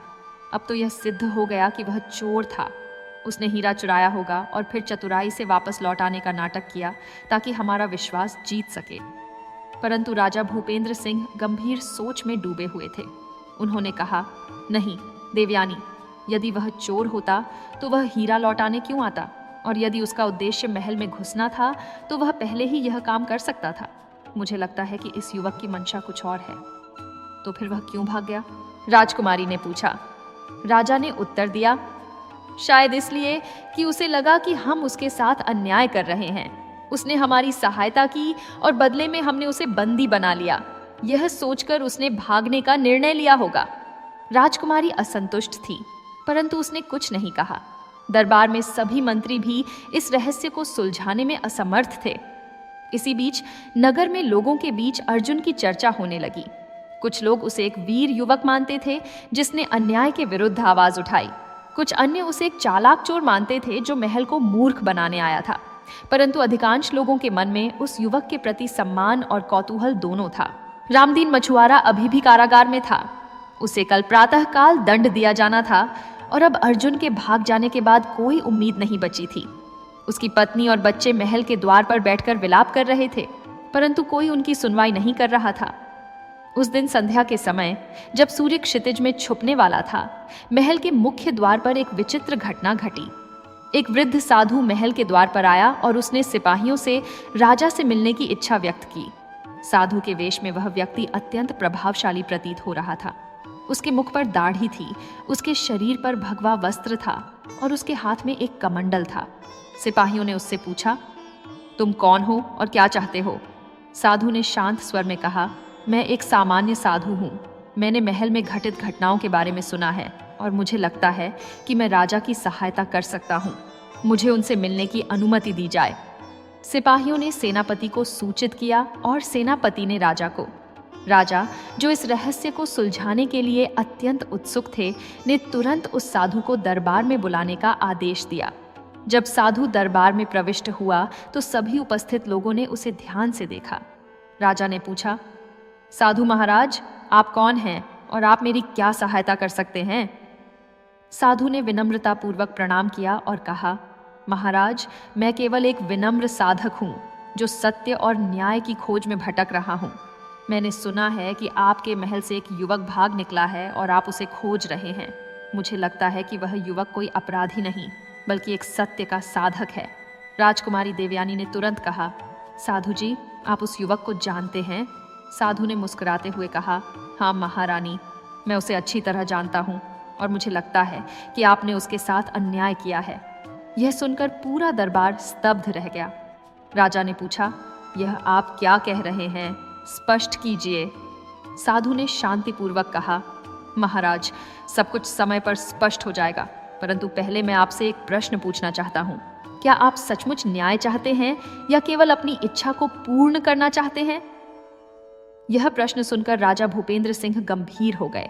उन्होंने कुछ पलों तक सोचा और फिर कहा, मैं न्याय चाहता हूँ। सत्य जो भी हो उसे प्रकट होना चाहिए। साधु ने कहा, बहुत अच्छा महाराज, तो कल प्रातःकाल जब आप उस मछुआरे को दंड देने वाले हैं, मैं भी उपस्थित रहूंगा और तब मैं आपको सत्य दिखाऊंगा। राजा और दरबार के सभी लोग हैरान थे कि यह साधु आखिर क्या कहना चाहता है, परंतु राजा ने साधु की बात मान ली और उसे महल में रात भर ठहरने की अनुमति दे दी। उस रात महल में एक अजीब सा तनाव का वातावरण था। कल प्रातःकाल क्या होने वाला था? क्या वह साधु सचमुच कोई सत्य प्रकट करेगा? और क्या अर्जुन का कोई संबंध इस सब से है? ये सभी प्रश्न हवा में तैर रहे थे और उत्तर की प्रतीक्षा में सभी बेचैन थे। प्रातःकाल का समय था। सूर्योदय की पहली किरणें महल की दीवारों पर पड़ रही थीं। आज का दिन अत्यंत महत्वपूर्ण था। रामदीन मछुआरे को दंड दिया जाना था और वह रहस्यमय साधु कुछ सत्य प्रकट करने वाला था, परंतु नियति के हाथों में कुछ और ही योजना थी जो आने वाले कुछ घंटों में सबको चौंका देने वाली थी। राजकुमारी देवयानी अपने कक्ष में थी। वह अपने दर्पण के सामने बैठी अपने केशों को संवार रही थी। उसकी दासियां उसके आभूषण और वस्त्र तैयार कर रही थीं। राजकुमारी को आज दरबार में उपस्थित होना था जहां वह साधु कुछ कहने वाला था। राजकुमारी को इस बात पर क्रोध था कि एक अनजान साधु उसके और महल के निर्णयों पर प्रश्न उठा रहा था। तभी अचानक राजकुमारी ने एक तीखी चीख मारी। उसकी दासियां दौड़कर उसके पास पहुंची और देखा कि राजकुमारी के चरणों के पास एक काला सर्प रेंग रहा था। राजकुमारी के पैर में सर्प के 2 स्पष्ट दंश के निशान थे। दासियों ने तुरंत चिल्लाना आरंभ किया, बचाओ, राजकुमारी को सांप ने डस लिया। महल में खलबली मच गई। सिपाही, सेवक और मंत्री सभी राजकुमारी के कक्ष की ओर दौड़े। राजा भूपेंद्र सिंह भी अपनी वृद्धावस्था के बावजूद तेजी से वहां पहुंचे। जब उन्होंने अपनी पुत्री को भूमि पर बेहोश पड़े देखा तो उनके होश उड़ गए। राजवैद्य को तुरंत बुलाया गया। उन्होंने राजकुमारी की नब्ज जांची, उसके दंश के निशान देखे और फिर गंभीर मुद्रा में सिर हिलाया। उन्होंने कहा, महाराज, यह किसी साधारण सांप का दंश नहीं है। यह करैत नामक अत्यंत विषैला सर्प था। इसका विष इतना तीव्र होता है कि कुछ ही क्षणों में व्यक्ति के प्राण ले लेता है। मैं क्षमा चाहता हूं महाराज, परंतु राजकुमारी को बचाना अब संभव नहीं है। यह सुनकर राजा भूपेंद्र सिंह का हृदय टूट गया। वे अपनी पुत्री के शरीर के पास घुटनों के बल बैठ गए और विलाप करने लगे। पूरे महल में शोक की लहर दौड़ गई। दासियां रो रही थीं, सेवक स्तब्ध खड़े थे और मंत्रियों के चेहरे पर अविश्वास के भाव थे। राजकुमारी देवयानी का शरीर निष्प्राण पड़ा था। उसके मुख पर मृत्यु की शांति थी, मानो वह गहन निद्रा में हो। राजवैद्य ने उसके शरीर को वस्त्रों से ढक दिया और कहा, महाराज, शाही परंपरा के अनुसार राजकुमारी का अंतिम संस्कार शीघ्रातिशीघ्र किया जाना चाहिए। सांप के विष से मृत शरीर को अधिक समय तक नहीं रखा जा सकता। राजा अपने दुख में डूबे हुए केवल सिर हिला सके। प्रधानमंत्री विश्वनाथ ने तुरंत अंतिम संस्कार की तैयारियां आरंभ करवा दी। महल में शोक की घोषणा की गई। नगर के सभी निवासियों को सूचित किया गया कि राजकुमारी देवयानी का आकस्मिक निधन हो गया है। नगर में यह समाचार जंगल की आग की तरह फैल गया। लोग अवाक रह गए। कुछ ही घंटे पहले जो राजकुमारी जीवित थी, अब वह नहीं रही। कुछ लोग शोक व्यक्त कर रहे थे, परंतु कई लोगों के मन में एक विचित्र भावना थी। राजकुमारी ने इतने लोगों को कष्ट दिया था कि उसकी मृत्यु को कुछ लोग नियति का न्याय मान रहे थे। सूर्यास्त से पूर्व राजकुमारी देवयानी का शरीर सफेद वस्त्रों में लपेटा गया और महल के राजसी समाधि स्थल में दफनाया गया। राजा भूपेंद्र सिंह अत्यंत दुखी थे। उन्होंने अपनी एकमात्र संतान को खो दिया था। अंतिम संस्कार के पश्चात समाधि को मिट्टी और पत्थरों से ढक दिया गया। उस दिन संध्या को वह रहस्यमय साधु राजा के पास आया। राजा अपने कक्ष में बैठे विलाप कर रहे थे। साधु ने विनम्रता पूर्वक कहा, महाराज, मैं आपके दुख को समझता हूं, परंतु क्या मैं एक प्रश्न पूछ सकता हूं? राजा ने अपने अश्रुपूर्ण नेत्रों से साधु की ओर देखा और कहा, पूछो साधु जी। साधु ने पूछा, क्या आपने राजकुमारी के शरीर को ध्यान से देखा था? क्या आपको कुछ असामान्य नहीं लगा? राजा ने कहा, क्या कहना चाहते हो तुम? मेरी पुत्री को सांप ने डसा और वह मर गई। इसमें असामान्य क्या है? साधु ने शांतिपूर्वक कहा, महाराज, जिस सांप ने राजकुमारी को डसा वह करैत था। करैत का विष व्यक्ति को पूर्णतः जड़ कर देता है, परंतु कभी कभी व्यक्ति मृत नहीं होता, बल्कि गहन मूर्छा में चला जाता है। यह स्थिति कई घंटों तक रह सकती है। यह सुनकर राजा चौंक गए। उन्होंने कहा, तुम क्या कहना चाहते हो? क्या तुम कह रहे हो कि मेरी पुत्री जीवित हो सकती है? साधु ने कहा, हो सकता है महाराज, परंतु यदि उसे जल्दी ही उपचार नहीं मिला तो वह सचमुच मृत्यु को प्राप्त हो जाएगी। राजा तुरंत खड़े हो गए। उन्होंने आदेश दिया, तुरंत समाधि को खोला जाए, मेरी पुत्री को बाहर निकाला जाए। परंतु रात्रि हो चुकी थी और समाधि स्थल में अंधेरा था। राजा ने आदेश दिया कि प्रातःकाल प्रथम किरण के साथ ही समाधि को खोला जाए। उस रात राजा को नींद नहीं आई। वे केवल यही सोचते रहे कि कहीं उनकी पुत्री सचमुच जीवित तो नहीं। प्रातःकाल जब सूर्य उदय हुआ, राजा स्वयं सिपाहियों के साथ समाधि स्थल पर पहुंचे। परंतु जब वे वहां पहुंचे तो एक आश्चर्यजनक दृश्य देखा। समाधि की मिट्टी खोदी हुई थी और वह खाली थी। राजकुमारी का शरीर गायब था। राजा अवाक रह गए। उन्होंने चिल्लाकर पूछा, यह कैसे हो सकता है? मेरी पुत्री का शरीर कहाँ गया? समाधि स्थल के पास पहरा दे रहे सिपाहियों से पूछताछ की गई। उन्होंने बताया कि रात्रि में उन्होंने कुछ भी असामान्य नहीं देखा, परंतु मध्य रात्रि के पश्चात एक समय ऐसा था जब सभी पहरेदार थोड़े समय के लिए अपने स्थान से हट गए थे, क्योंकि उन्होंने महल की दूसरी दिशा से कुछ आवाजें सुनी थीं। प्रधानमंत्री विश्वनाथ ने जब समाधि के आसपास की जांच की तो उन्हें कुछ पदचिह्न मिले। ये पदचिह्न समाधि स्थल से महल की पिछली दीवार की ओर जाते थे। सिपाहियों ने उन पदचिह्नों का अनुसरण किया और पाया कि कोई व्यक्ति राजकुमारी के शरीर को उठाकर महल से बाहर ले गया था। राजा ने क्रोध में कहा, यह किसने किया? कौन इतना दुस्साहसी है कि मेरी पुत्री के शरीर को चुरा कर ले गया? तभी वह साधु आगे आया और बोला, महाराज, मुझे लगता है कि यह कार्य उसी युवक ने किया है जो कुछ दिन पूर्व आपके महल से भाग गया था। अर्जुन? राजा ने आश्चर्य से पूछा। परंतु वह ऐसा क्यों करेगा? साधु ने कहा, क्योंकि वह जानता था कि राजकुमारी मृत नहीं है, वह केवल गहन मूर्छा में है और वह उसे बचाने के लिए किसी ऐसे स्थान पर ले गया है जहां उसका उपचार हो सके। राजा ने तुरंत पूछा, तो वह कहाँ गया होगा? साधु ने कहा, मेरे अनुमान से वह चित्रकूट की ओर गया होगा। वहां एक प्रसिद्ध वैद्य रहते हैं जो सांप के विष का उपचार जानते हैं, परंतु वह स्थान यहाँ से 3 दिन की यात्रा पर है। राजा ने तुरंत आदेश दिया, मेरे सर्वश्रेष्ठ घुड़सवारों को भेजो, उस युवक को खोजो और मेरी पुत्री को वापस लाओ। यदि वह सचमुच जीवित है तो उसे शीघ्रातिशीघ्र उपचार की आवश्यकता है। असप ये क्या की थी?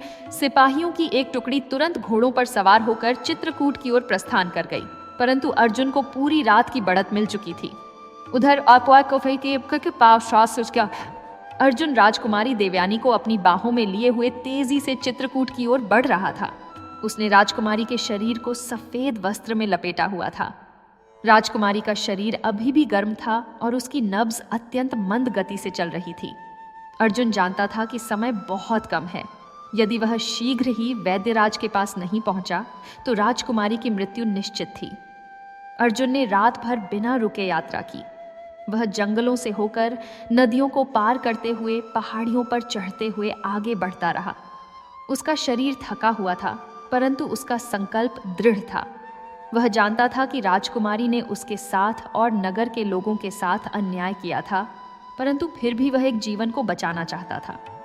दूसरे दिन की दोपहर में अर्जुन एक छोटे से गांव में पहुंचा। उसने वहां एक कुएं से पानी पिया और राजकुमारी के होठों पर भी कुछ बूंदें डाली। उसने देखा कि राजकुमारी की स्थिति और खराब हो रही थी। उसके शरीर का तापमान बढ़ रहा था और उसकी सांसें अत्यंत मंद हो गई थीं। गांव के कुछ लोगों ने अर्जुन को देखा और पूछा, युवक, तुम कौन हो और यह स्त्री कौन है? अर्जुन ने कहा, मैं एक यात्री हूँ और यह मेरी बहन है। उसे सांप ने डस लिया है और मैं उसे वैद्यराज के पास ले जा रहा हूँ। एक वृद्ध व्यक्ति ने कहा, चित्रकूट अभी भी 2 दिन की यात्रा पर है, क्या तुम इतनी देर तक पहुंच पाओगे? अर्जुन ने दृढ़ता से कहा, मुझे पहुंचना ही होगा। गांव के लोगों ने अर्जुन को कुछ भोजन और पानी दिया। एक व्यक्ति ने कहा, यदि तुम चाहो तो हमारा घोड़ा ले जा सकते हो, वह तुम्हें तेजी से वहां पहुंचा देगा। अर्जुन ने कृतज्ञता पूर्वक उस घोड़े को स्वीकार किया। उसने राजकुमारी को अपने सामने घोड़े पर बिठाया और तेजी से चित्रकूट की ओर बढ़ा। इसी बीच राजा के सिपाही भी अर्जुन का पीछा कर रहे थे। वे गांव-गांव में पूछताछ करते हुए आगे बढ़ रहे थे। जब वे उस गांव में पहुंचे जहां अर्जुन ने विश्राम किया था, तो गांव वालों ने उन्हें बताया कि एक युवक एक स्त्री को लेकर चित्रकूट की ओर गया है। सिपाहियों के सेनापति ने कहा, हमें तेजी से चलना होगा, हम उसे चित्रकूट पहुंचने से पहले पकड़ लेंगे। अब यह एक दौड़ बन गई थी, समय के साथ दौड़ और जीवन मृत्यु के बीच दौड़। क्या अर्जुन समय पर वैद्यराज के पास पहुंच पाएगा? क्या राजकुमारी देवयानी का जीवन बच पाएगा? और क्या राजा के सिपाही अर्जुन को पकड़ लेंगे? इन प्रश्नों के उत्तर केवल नियति के हाथों में थे और समय तेजी से बीतता जा रहा था। तीसरे दिन की संध्या होने को थी। अर्जुन घोड़े पर सवार होकर तेजी से चित्रकूट की ओर बढ़ रहा था। राजकुमारी देवयानी की स्थिति लगातार बिगड़ती जा रही थी। उसकी सांसें अत्यंत मंद हो चुकी थीं और उसके शरीर का रंग पीला पड़ने लगा था। अर्जुन जानता था कि यदि कुछ घंटों में उसे वैद्यराज तक नहीं पहुंचाया गया तो सब व्यर्थ हो जाएगा। सूर्यास्त के समय घना जंगल समाप्त हुआ और सामने एक विशाल मैदान दिखाई दिया। मैदान के बीच में एक भव्य हवेली थी। हवेली अत्यंत सुंदर और आकर्षक थी। उसकी दीवारों पर नक्काशी थी, बड़े बड़े द्वार थे और चारों ओर सुंदर बगीचे थे। परंतु विचित्र बात यह थी कि इतनी भव्य हवेली के आसपास कोई गांव या बस्ती नहीं दिखाई दे रही थी। यह हवेली बिल्कुल एकांत में खड़ी थी। अर्जुन ने सोचा कि शायद यहाँ कुछ सहायता मिल सके। वह घोड़े को हवेली की ओर ले गया। जैसे ही वह हवेली के मुख्य द्वार के पास पहुंचा, द्वार स्वयं खुल गया। यह देखकर अर्जुन को कुछ अजीब लगा, परंतु राजकुमारी की दशा को देखते हुए उसके पास कोई विकल्प नहीं था। हवेली के भीतर प्रवेश करते ही अर्जुन ने देखा कि वहां अद्भुत रूप से सजा हुआ एक विशाल कक्ष था। कक्ष की दीवारों पर सुंदर चित्र बने थे, फर्श पर कीमती कालीन बिछे थे और कोने में एक बड़ा पिंजड़ा रखा था जिसमें रंग बिरंगे पक्षी थे। परंतु सबसे विचित्र बात यह थी कि कक्ष के मध्य में एक सुंदर नीला मोर नृत्य कर रहा था। उसके पंख फैले हुए थे और वह ऐसे नाच रहा था मानो किसी अदृश्य संगीत की धुन पर थिरक रहा हो। तभी कक्ष के दूसरे छोर से एक वृद्ध व्यक्ति प्रकट हुआ। उसकी लंबी सफेद दाढ़ी थी, उसने रंगीन वस्त्र पहने हुए थे और उसके हाथ में एक छड़ी थी। उसने मुस्कुराते हुए कहा, स्वागत है युवक, मैं इस हवेली का स्वामी हूँ। मेरा नाम मायावी है और मैं एक सौदागर हूँ। अर्जुन ने सतर्कता पूर्वक कहा, नमस्कार, मैं अर्जुन हूँ और मैं एक संकट में हूँ। मेरे साथ यह स्त्री है जिसे सांप ने डसा है। मुझे उसे शीघ्र वैद्यराज के पास पहुँचाना है।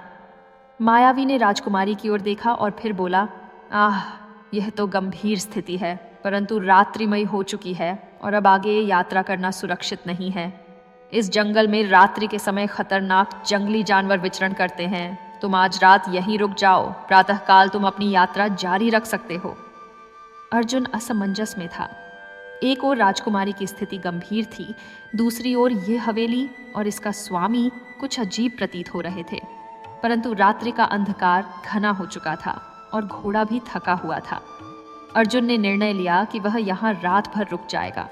मायावी ने अर्जुन को एक कक्ष में ले जाकर कहा, तुम और तुम्हारी साथी यहाँ विश्राम कर सकते हो। मैं तुम्हारे लिए भोजन और औषधियाँ भिजवा देता हूँ। अर्जुन ने राजकुमारी को कक्ष में एक शैया पर लिटाया। उसने उसके माथे को स्पर्श किया। उसका शरीर अत्यंत गर्म था। अर्जुन के मन में चिंता बढ़ती जा रही थी। कुछ देर बाद एक सेवक भोजन और कुछ जड़ी बूटियां लेकर आया। अर्जुन ने उन जड़ी बूटियों को पीसकर राजकुमारी के दंश पर लगाया। फिर उसने स्वयं थोड़ा भोजन किया और कक्ष में चारों ओर नजर दौड़ाई। कक्ष में एक खिड़की थी जिसमें से बाहर का दृश्य दिखाई देता था। अर्जुन ने खिड़की के पास जाकर बाहर देखा। चांदनी रात थी और हवेली का बगीचा चांदी की रोशनी में नहा रहा था। परंतु तभी अर्जुन ने कुछ विचित्र देखा। बगीचे में वही नीला मोर फिर से नाच रहा था और उसके चारों ओर कई अन्य पक्षी भी थे जो एक सुर में बोल रहे थे।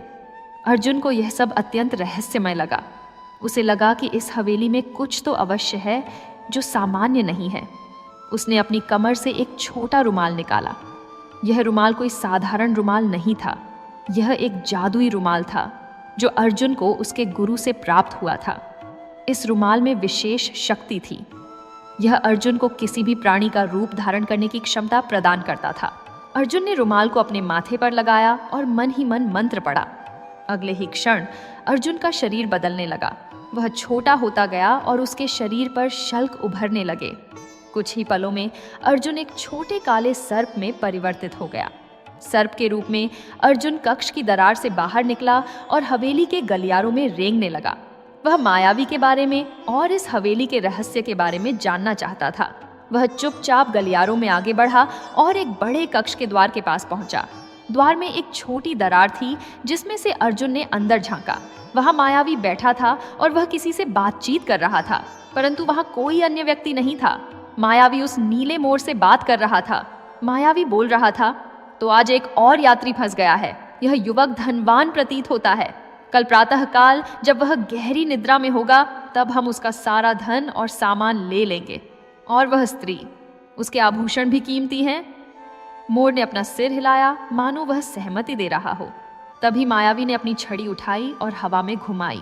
अचानक कक्ष के एक कोने में एक बड़ा पिंजड़ा प्रकट हुआ। उस पिंजड़े में कई लोग बंद थे, पुरुष, स्त्रियां और यहाँ तक कि बच्चे भी। वे सभी बेहोश थे। मायावी ने हंसते हुए कहा, ये सभी मूर्ख यात्री थे जो मेरी हवेली में शरण लेने आए। अब ये सब मेरे बंदी हैं और कल यह नया युवक भी इन्हीं में शामिल हो जाएगा। यह सब देखकर अर्जुन के रोंगटे खड़े हो गए। यह मायावी कोई सौदागर नहीं बल्कि एक जादूगर और दस्यु था। वह यात्रियों को अपनी हवेली में फंसाता था और फिर उन्हें बंदी बनाकर उनका सब कुछ लूट लेता था। अर्जुन ने सोचा कि उसे शीघ्र ही कुछ करना होगा परंतु अकेले इस जादूगर का सामना करना आसान नहीं था। उसे किसी योजना की आवश्यकता थी। अर्जुन वापस अपने कक्ष में आया और पुनः अपने मानव रूप में परिवर्तित हो गया। उसने राजकुमारी की ओर देखा। वह अभी भी गहरी मूर्छा में थी। अर्जुन ने निर्णय लिया कि वह सोने का नाटक करेगा और जब मायावी आएगा तब वह उसे पकड़ लेगा। मध्य रात्रि का समय था। अर्जुन अपनी शैया पर लेटा हुआ था, परंतु उसकी आंखें खुली थीं। तभी उसने सुना कि कक्ष के द्वार की ओर से कुछ आहट हो रही है। द्वार धीरे से खुला और मायावी अंदर आया। उसके पीछे वह नीला मोर भी था। मायावी ने अर्जुन की ओर देखा। उसे लगा कि अर्जुन गहरी निद्रा में है। उसने धीरे से अर्जुन के पास रखे थैले की ओर हाथ बढ़ाया, परंतु ठीक उसी क्षण अर्जुन ने अपनी आंखें खोल दी और तेजी से उठकर मायावी का हाथ पकड़ लिया। मायावी चौंक गया। उसने अपनी छड़ी उठाने का प्रयास किया, परंतु अर्जुन ने उसे पहले ही छीन लिया। अर्जुन ने कड़े स्वर में कहा, तुम एक जादूगर और दस्यु हो। तुमने कितने निर्दोष लोगों को बंदी बनाया है। मायावी ने घबराकर कहा, तुम्हें कैसे पता चला? अर्जुन ने उत्तर दिया, मैंने तुम्हारी सारी बातें सुनी हैं। अब तुम्हें उन सभी लोगों को मुक्त करना होगा जिन्हें तुमने बंदी बनाया है। तभी वह नीला मोर अचानक अर्जुन की ओर झपटा, परंतु अर्जुन तेज था। उसने मोर को पकड़ लिया, परंतु जैसे ही उसने मोर को स्पर्श किया, मोर का रूप बदल गया। वह मोर नहीं बल्कि एक सुंदर युवती थी। युवती ने कहा, धन्यवाद युवक, तुमने मुझे इस श्राप से मुक्त कर दिया। यह जादूगर मुझे कई वर्षों से बंदी बनाए हुए था। अर्जुन ने पूछा, तुम कौन हो? युवती ने उत्तर दिया, मैं राजकुमारी चंद्रिका हूँ। कई वर्ष पूर्व मैं अपने राज्य से यात्रा कर रही थी जब मैं इस हवेली में फंस गई। इस जादूगर ने मुझ पर मोर बन जाने का श्राप डाल दिया और तब से मैं उसकी दासी बनकर रह रही थी। अर्जुन ने मायावी की ओर देखा। मायावी अब भयभीत था। अर्जुन ने कहा, अब तुम उन सभी लोगों को मुक्त करो जिन्हें तुमने बंदी बनाया है, और वे सभी पक्षी जो तुम्हारे पिंजड़ों में बंद हैं उन्हें भी मुक्त करो। मायावी ने कहा, परंतु अर्जुन ने मायावी की छड़ी उसकी ओर दिखाते हुए कहा, यदि तुम ऐसा नहीं करोगे तो मैं इस छड़ी को तोड़ दूंगा, और तुम्हें पता है कि यदि तुम्हारी छड़ी टूट गई तो तुम्हारी सारी शक्तियां समाप्त हो जाएंगी। मायावी को समझ में आ गया कि उसके पास कोई विकल्प नहीं है। उसने अपने हाथ उठाए और मंत्र पढ़ना आरंभ किया। अगले ही क्षण हवेली के विभिन्न कोनों से लोग प्रकट होने लगे। वे सभी जो पिंजड़े में बंद थे अब मुक्त हो गए। साथ ही जो पक्षी पिंजड़ों में बंद थे वे भी अपने असली मानव रूप में परिवर्तित हो गए। एक वृद्ध व्यक्ति ने अर्जुन के चरण छूते हुए कहा, धन्यवाद युवक, तुमने हमें इस कारागार से मुक्त किया। हम कई महीनों से यहाँ बंदी थे। अर्जुन ने उन सभी से कहा, आप सभी अब स्वतंत्र हैं। आप अपने अपने घरों को लौट सकते हैं। राजकुमारी चंद्रिका ने कहा, अर्जुन, तुम एक महान योद्धा और दयालु व्यक्ति हो। तुमने न केवल मुझे बल्कि इन सभी लोगों को बचाया। अर्जुन ने कहा, मैंने केवल अपना कर्तव्य निभाया, परंतु अब मुझे शीघ्र ही आगे बढ़ना होगा। मेरे साथ एक स्त्री है जिसे सांप ने डसा है और उसे तुरंत वैद्यराज के पास पहुंचाना आवश्यक है। चंद्रिका ने कहा, मैं तुम्हारी सहायता करूंगी। मेरे पास कुछ ऐसी औषधियां हैं जो सांप के विष को धीमा कर सकती हैं, और मैं तुम्हें वैद्यराज के घर का शीघ्रतम मार्ग भी बता सकती हूँ। चंद्रिका ने राजकुमारी देवयानी को कुछ औषधियां दी और अर्जुन को एक छोटा मार्ग बताया जो सीधे वैद्यराज के आश्रम तक जाता था। अर्जुन ने सभी को धन्यवाद दिया और अपनी यात्रा पुनः आरंभ की। मायावी को उन सभी मुक्त लोगों द्वारा बंदी बना लिया गया। उन्होंने निर्णय लिया कि वे उसे निकटतम राज्य के राजा के पास ले जाएंगे ताकि उसे उचित दंड दिया जा सके। क्या अर्जुन अब समय पर वैद्यराज के पास पहुंच पाएगा? क्या राजकुमारी देवयानी का जीवन बच पाएगा? और क्या राजा के सिपाही अभी भी अर्जुन का पीछा कर रहे हैं?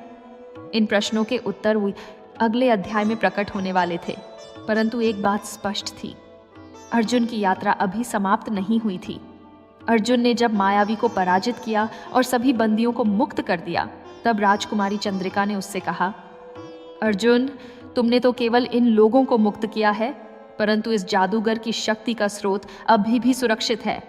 यदि वह नष्ट नहीं किया गया तो यह दुष्ट फिर से अपनी शक्तियां प्राप्त कर सकता है। अर्जुन ने पूछा, उसकी शक्ति का स्रोत क्या है? चंद्रिका ने उत्तर दिया, इस हवेली की छत पर एक विशाल चिमनी है। उस चिमनी के भीतर एक जादुई अग्नि जलती रहती है। वह अग्नि ही मायावी को उसकी सारी शक्तियां प्रदान करती है। जब तक वह अग्नि जलती रहेगी तब तक मायावी का जादू पूर्णतः समाप्त नहीं होगा और वे सभी पक्षी जो अभी भी पिंजरों में बंद हैं वे भी अपने मानव रूप में नहीं लौट पाएंगे।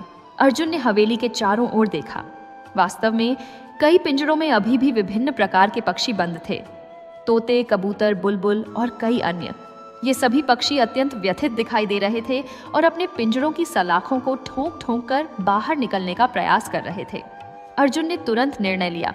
उसने कहा, मुझे उस चिमनी तक पहुंचना होगा और उस जादुई अग्नि को बुझाना होगा। चंद्रिका ने चेतावनी दी, सावधान रहना अर्जुन, वह चिमनी अत्यंत ऊंची है और उस तक पहुंचना कठिन है। साथ ही मायावी ने उसकी रक्षा के लिए कई जादुई बाधाएं स्थापित की हैं। अर्जुन ने अपना जादुई रुमाल निकाला और मन ही मन सोचा कि इस बार उसे किस रूप में परिवर्तित होना चाहिए। उसने निर्णय लिया कि वह एक बाज का रूप धारण करेगा, क्योंकि बाज तेजी से उड़ सकता है और ऊंचाइयों तक आसानी से पहुंच सकता है। अर्जुन ने रुमाल को अपने माथे पर लगाया और मंत्र पढ़ा। अगले ही क्षण उसका शरीर एक सुंदर बाज में परिवर्तित हो गया। बाज के रूप में अर्जुन ने अपने पंख फैलाए और तेजी से हवेली की छत की ओर उड़ा। जैसे ही वह छत के पास पहुंचा, उसने देखा कि वहां एक विशाल काली चिमनी थी जिसमें से हरे रंग की लपटें निकल रही थीं। यह कोई साधारण अग्नि नहीं थी, यह जादुई अग्नि थी जो बिना किसी ईंधन के जलती रहती थी। चिमनी के चारों ओर अजीब प्रतीक और चिन्ह बने हुए थे जो चमक रहे थे। अर्जुन ने चिमनी के पास पहुंचने का प्रयास किया, परंतु तभी चिमनी के चारों ओर से आग की दीवारें उठ गईं। यह मायावी द्वारा स्थापित एक रक्षा जाल था। अर्जुन ने समझ लिया कि सीधे हमला करना संभव नहीं है। उसने सोचा और फिर एक योजना बनाई। बाज के रूप में अर्जुन ने अत्यंत ऊंचाई तक उड़ान भरी और फिर तेजी से नीचे की ओर झपट्टा मारा। उसने अपने पंजों से एक बड़ा पत्थर उठाया और उसे चिमनी के मुख पर फेंक दिया। पत्थर चिमनी के भीतर गिर गया और अग्नि की लपटों को बाधित करने लगा। तभी चिमनी से एक तीव्र आवाज निकली और हरी लपटें और भी अधिक तीव्र हो गईं। परंतु अर्जुन ने हार नहीं मानी। उसने पुनः से एक और बड़ा पत्थर उठाया और इस बार उसने सीधे चिमनी की दीवार पर प्रहार किया। पत्थर की चोट से चिमनी में दरार आ गई। अर्जुन ने बार बार प्रहार किए। हर प्रहार के साथ चिमनी की दरारें बढ़ती गईं। अंततः एक अंतिम शक्तिशाली प्रहार के साथ चिमनी टूट गई और उसमें से जादुई अग्नि बाहर निकलकर बिखर गई। अग्नि की लपटें धीरे धीरे कम होती गईं और अंततः पूरी तरह बुझ गईं। जैसे ही जादुई अग्नि बुझी, हवेली में एक अद्भुत घटना घटी। सभी पिंजड़ों में बंद पक्षी अचानक चमकने लगे और फिर उनका रूप बदलने लगा। एक एक करके सभी पक्षी अपने मानव रूप में परिवर्तित हो गए। एक तोता जो लाल रंग का था, एक युवा व्यापारी बन गया। उसने खुशी से चिल्लाते हुए कहा, मैं मुक्त हो गया, मैं फिर से मनुष्य बन गया। एक सफेद कबूतर एक सुंदर युवती बन गई जो रोते हुए कह रही थी, धन्यवाद, मैं 2 वर्षों से इस पिंजड़े में बंद थी। इसी प्रकार लगभग 20 पक्षी अपने मानव रूप में लौट आए। ये सभी वे लोग थे जो विभिन्न समयों पर मायावी के जाल में फंस गए थे और उसने अपने जादू से उन्हें पक्षी बना दिया था। अर्जुन भी अपने मानव रूप में लौट आया। जब वह नीचे आया तो सभी मुक्त लोग उसके चारों ओर इकट्ठा हो गए। वे सभी अर्जुन के प्रति कृतज्ञता व्यक्त कर रहे थे। एक वृद्ध व्यापारी जो पहले एक भूरे उल्लू के रूप में था, आगे आया और बोला, युवक, तुमने हम सबको इस भयानक बंधन से मुक्त किया है। हम तुम्हारे एहसानमंद हैं। अर्जुन ने विनम्रतापूर्वक कहा, मैंने केवल वही किया जो सही था, परंतु अब हमें यह देखना चाहिए कि मायावी ने तुम सबसे क्या क्या लूटा है। राजकुमारी चंद्रिका ने कहा, मायावी ने सभी का धन और सामान एक गुप्त कक्ष में छुपा रखा है। मैं तुम्हें वहां ले चलती हूँ। चंद्रिका अर्जुन और अन्य सभी लोगों को हवेली के तहखाने में ले गई। वहां एक विशाल कक्ष था जिसमें अनगिनत बक्से, थैले और संदूक रखे हुए थे। ये सभी उन यात्रियों की संपत्ति थी जिन्हें मायावी ने लूटा था। अर्जुन ने कहा, अब प्रत्येक व्यक्ति अपना सामान पहचान कर ले ले। सभी लोग अपना अपना सामान ढूंढने लगे। एक व्यापारी को उसके कीमती मसालों के थैले मिल गए। एक राजकुमार को उसके स्वर्ण आभूषण मिल गए। एक स्त्री को उसके हीरे जवाहरात मिल गए। धीरे धीरे सभी अपना अपना सामान पुनः प्राप्त कर रहे थे। एक धनी सौदागर जिसका नाम श्यामदास था, आगे आया और बोला, अर्जुन, तुमने न केवल हमारे प्राण बचाए बल्कि हमारा सम्मान और हमारी संपत्ति भी वापस दिलाई। हम सब तुम्हारे ऋणी हैं। हम चाहते हैं कि तुम हमारी संपत्ति में से कुछ भाग पुरस्कार के रूप में स्वीकार करो। अर्जुन ने मुस्कुराते हुए कहा, नहीं मित्र, मैंने यह सब किसी पुरस्कार के लिए नहीं किया। मैंने यह इसलिए किया क्योंकि यह सही था। तुम सब अपना सामान लेकर अपने अपने घरों को लौट जाओ और अपने परिवारों के साथ सुखपूर्वक रहो। परंतु एक युवा राजकुमार जिसका नाम भानु प्रताप था आगे आया और बोला, अर्जुन, तुम्हारी महानता और दया अतुलनीय है। मैं पड़ोसी राज्य कनकपुर का राजकुमार हूँ। मैं 3 महीने पहले यात्रा पर निकला था जब इस जादूगर ने मुझे बंदी बना लिया। मेरे पिता को लगता होगा कि मैं मर गया हूँ। तुमने मुझे मेरा जीवन वापस दिया है। मैं वचन देता हूँ कि यदि कभी तुम्हें मेरी सहायता की आवश्यकता हो तो मैं सदैव तैयार रहूंगा। अन्य सभी लोगों ने भी इसी प्रकार की प्रतिज्ञाएं की। एक एक करके सभी ने अर्जुन को धन्यवाद दिया और अपनी कृतज्ञता व्यक्त की। इसी बीच मायावी को रस्सियों से बांधकर एक कोने में रखा गया था। अब जब उसकी जादुई अग्नि बुझ चुकी थी, उसकी सारी शक्तियां समाप्त हो गई थीं। वह केवल एक सामान्य वृद्ध व्यक्ति की तरह दिखाई दे रहा था। श्यामदास ने कहा, इस दुष्ट को उचित दंड मिलना चाहिए। हम इसे निकटतम नगर के राजा के पास ले चलते हैं। अर्जुन ने कहा, हाँ, यही उचित होगा, परंतु मुझे अभी शीघ्र ही आगे बढ़ना होगा।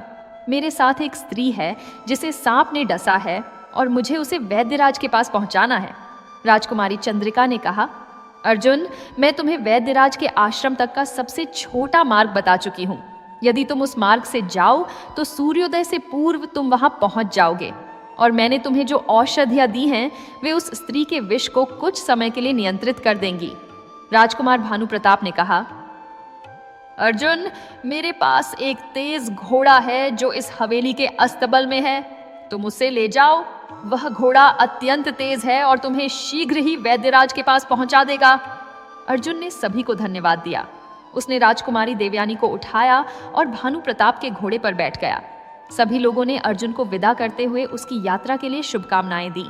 जैसे ही अर्जुन वहां से निकला, वह पीछे मुड़कर देखा। मायावी की भव्य हवेली अब उतनी भव्य नहीं लग रही थी। उसका जादू टूट चुका था और उसका अत्याचार समाप्त हो गया था। अनगिनत लोग जो उसके बंधन में थे अब मुक्त थे और अपने घरों को लौट रहे थे। अर्जुन ने मन ही मन सोचा, यह सत्य है कि चाहे कोई जादूगर कितना भी शक्तिशाली क्यों ना हो, अंततः सत्य और न्याय की ही विजय होती है। अन्याय और अत्याचार कभी स्थायी नहीं रह सकते। घोड़ा तेजी से चित्रकूट की ओर दौड़ रहा था। अर्जुन ने राजकुमारी देवयानी की ओर देखा। चंद्रिका द्वारा दी गई औषधियों के प्रभाव से उसकी स्थिति में कुछ सुधार आया था। उसकी सांसें अब पहले से कुछ स्थिर थीं, परंतु अभी भी खतरा टला नहीं था। सूर्योदय होने में अभी कुछ घंटे शेष थे। अर्जुन को वैद्यराज के पास सूर्योदय से पूर्व पहुंचना था। वह जानता था कि प्रत्येक क्षण महत्वपूर्ण था। इधर राजा भूपेंद्र सिंह के सिपाही भी अर्जुन का पीछा करते हुए आगे बढ़ रहे थे। वे उस गांव में पहुंच चुके थे जहां से अर्जुन ने घोड़ा लिया था। गांव वालों ने उन्हें बताया कि एक युवक एक स्त्री को लेकर एक हवेली की ओर गया था। जब सिपाही उस हवेली के पास पहुंचे तो उन्होंने वहां बहुत सारे लोगों को देखा जो अपना अपना सामान लेकर विभिन्न दिशाओं में जा रहे थे। सिपाहियों के सेनापति ने एक व्यक्ति से पूछा, यहाँ क्या हुआ है? उस व्यक्ति ने पूरी कहानी सुनाई। कैसे अर्जुन ने मायावी को पराजित किया, कैसे उसने सभी बंदियों को मुक्त किया और कैसे उसने सबका सामान वापस दिलाया। सेनापति यह सब सुनकर अवाक रह गया। उसने सोचा, यह युवक कोई साधारण व्यक्ति नहीं है। वह तो एक महान योद्धा और दयालु मनुष्य है, परंतु हमारा कर्तव्य है कि हम राजा के आदेश का पालन करें। सेनापति ने पूछा, वह युवक अब कहाँ गया है? राजकुमार भानु प्रताप ने, जो अभी भी वहां उपस्थित था, उत्तर दिया, वह चित्रकूट की ओर गया है। वह एक स्त्री को वैद्यराज के पास ले जा रहा है जिसे सांप ने डसा है। सेनापति ने कहा, हमें उसका पीछा करना होगा। चलो चित्रकूट की ओर। परंतु भानु प्रताप ने कहा, रुकिए, वह युवक कोई अपराधी नहीं है। उसने तो अनगिनत लोगों की सहायता की है। आप उसे क्यों पकड़ना चाहते हैं? सेनापति ने उत्तर दिया, हम मालवगढ़ के राजा भूपेंद्र सिंह के सिपाही हैं। वह युवक राजकुमारी देवयानी के शरीर को लेकर भागा है। हमें उसे वापस लाने का आदेश मिला है। यह सुनकर सभी उपस्थित लोग चौंक गए। क्या अर्जुन के साथ राजकुमारी देवयानी थी और क्या वह उसे बचाने का प्रयास कर रहा था? इस रहस्य का उत्तर अब भी प्रकट होना बाकी था, परंतु एक बात स्पष्ट थी। समय तेजी से बीत रहा था और अर्जुन को शीघ्र ही वैद्यराज के पास पहुंचना था। अर्जुन अभी कुछ ही दूर गया था कि उसे अचानक पीछे से घोड़ों की टापों की आवाज सुनाई दी। उसने पीछे मुड़कर देखा और पाया कि कुछ घुड़सवार तेजी से उसकी ओर आ रहे थे। चांदनी में उसने देखा कि ये मालवगढ़ के राजा के सिपाही थे। अर्जुन समझ गया कि उसका पीछा करने वाले अंततः उसके निकट पहुंच गए हैं, परंतु वह रुक नहीं सकता था। राजकुमारी का जीवन दांव पर था। उसने अपने घोड़े को और तेज दौड़ाया। सिपाहियों के सेनापति ने चिल्लाकर कहा, रुको, राजा के आदेश से तुम्हें रुकना होगा। परंतु अर्जुन ने पीछे मुड़कर भी नहीं देखा। वह जानता था कि यदि वह रुका तो राजकुमारी की मृत्यु निश्चित थी। वह निरंतर आगे बढ़ता रहा। सिपाही भी पीछा करते रहे। धीरे धीरे वे अर्जुन के निकट आते जा रहे थे। अर्जुन ने देखा कि आगे एक घना जंगल था। उसने सोचा कि यदि वह जंगल में प्रवेश कर जाए तो शायद सिपाहियों से बच सके। अर्जुन घोड़े को जंगल की ओर मोड़कर घने वृक्षों के बीच से होकर आगे बढ़ने लगा। सिपाही भी उसके पीछे पीछे जंगल में आ गए, परंतु घने जंगल में अंधेरा था और रास्ता कठिन था। कुछ सिपाहियों के घोड़े पेड़ों की जड़ों में अटक गए, कुछ निचली शाखाओं से टकरा गए। इसी बीच मायावी, जो अभी भी हवेली में बंधा हुआ था, चुपचाप अपने बंधनों को ढीला कर रहा था। यद्यपि उसकी जादुई शक्तियां समाप्त हो गई थीं, परंतु वह अत्यंत चालाक था। उसने धीरे धीरे अपने हाथों की रस्सियां खोल लीं और जब सभी लोग व्यस्त थे तब वह चुपचाप वहां से भाग निकला। मायावी ने सोचा, वह अर्जुन मेरा सर्वनाश कर गया, मेरी सारी शक्तियां नष्ट हो गईं, मेरे सारे बंदी मुक्त हो गए, परंतु मैं अभी भी जीवित हूं और मुझे बदला लेना होगा। वह युवक एक स्त्री को लेकर चित्रकूट जा रहा है। मैं उसका पीछा करूंगा और किसी न किसी तरह उससे बदला लूंगा। मायावी ने हवेली के अस्तबल से एक घोड़ा चुराया और चित्रकूट की ओर चल पड़ा। उसके मन में केवल बदले की आग जल रही थी। इधर जंगल में अर्जुन सिपाहियों से काफी आगे निकल चुका था। उसने देखा कि जंगल समाप्त हो रहा है और आगे एक खुला मैदान दिखाई दे रहा है। मैदान के उस पार पहाड़ियां थीं और उन्हीं पहाड़ियों में कहीं वैद्यराज का आश्रम था। अर्जुन ने राजकुमारी की ओर देखा। चंद्रिका द्वारा दी गई औषधियों का प्रभाव कम होने लगा था और राजकुमारी की स्थिति पुनः बिगड़ने लगी थी। उसकी सांसें अत्यंत कमजोर हो गई थीं और उसके शरीर का तापमान बढ़ रहा था। अर्जुन ने अपने घोड़े से कहा, मित्र, तुम्हें अपनी पूरी शक्ति लगानी होगी। हमें शीघ्रातिशीघ्र वैद्यराज के आश्रम तक पहुंचना है। घोड़ा मानो अर्जुन की बात समझ गया हो, उसने और तेजी से दौड़ना आरंभ कर दिया। वे मैदान को पार करके पहाड़ियों की ओर बढ़ने लगे। तभी अचानक सामने से मायावी प्रकट हुआ। उसके हाथ में एक तलवार थी जो उसने हवेली से ली थी। उसने चिल्लाकर कहा, रुको अर्जुन, तुमने मेरा सर्वनाश किया है। अब मैं तुम्हें जीवित नहीं छोड़ूंगा। अर्जुन ने अपना घोड़ा रोका। उसने राजकुमारी को सावधानी पूर्वक नीचे उतारा और एक वृक्ष के नीचे लिटा दिया। फिर वह मायावी की ओर मुड़ा।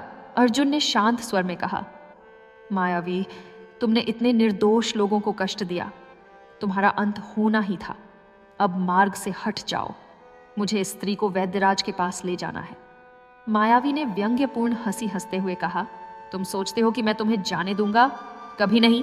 आज तुम्हें अपने किए का फल मिलेगा। यह कहकर मायावी ने तलवार से अर्जुन पर प्रहार किया, परंतु अर्जुन एक कुशल योद्धा था। उसने तुरंत एक ओर हटकर प्रहार को बचाया। अर्जुन के पास कोई शस्त्र नहीं था, परंतु उसने पास पड़ी एक मोटी लाठी उठा ली। दोनों के बीच घमासान युद्ध आरंभ हो गया। मायावी तलवार से प्रहार कर रहा था और अर्जुन लाठी से उन प्रहारों को रोक रहा था। यद्यपि मायावी की जादुई शक्तियां समाप्त हो गई थीं, परंतु वह तलवारबाजी में अत्यंत निपुण था।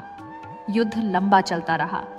दोनों थक रहे थे, परंतु कोई भी पीछे हटने को तैयार नहीं था। अर्जुन जानता था कि प्रत्येक क्षण कीमती था और उसे शीघ्र ही इस युद्ध को समाप्त करना होगा। तभी मायावी ने एक चालाकी की। उसने अचानक अपना प्रहार बदला और सीधे राजकुमारी की ओर तलवार फेंक दी। अर्जुन ने यह देखा और तुरंत प्रतिक्रिया की। वह तेजी से आगे बढ़ा और अपनी लाठी से तलवार को रोक दिया, परंतु इस प्रयास में वह संतुलन खो बैठा।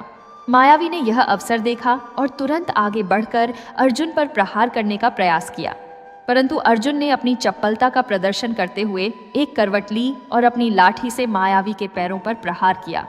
मायावी संतुलन खोकर गिर पड़ा। अर्जुन तुरंत उठ खड़ा हुआ और मायावी की तलवार उठा ली। मायावी भी उठने का प्रयास कर रहा था, परंतु अर्जुन ने तलवार उसकी गर्दन पर रख दी। अर्जुन ने कहा, मायावी, तुम्हारा खेल समाप्त हो गया। मैं तुम्हें मारना नहीं चाहता, परंतु यदि तुमने मुझे रोकने का प्रयास किया तो मुझे विवश होना पड़ेगा। मायावी के नेत्रों में भय और क्रोध दोनों थे। उसने कहा, तुमने मेरा सब कुछ छीन लिया, मेरी शक्ति, मेरी संपत्ति, मेरा सम्मान, सब कुछ। अर्जुन ने दृढ़ता से कहा, नहीं मायावी, तुमने स्वयं अपना सर्वनाश किया।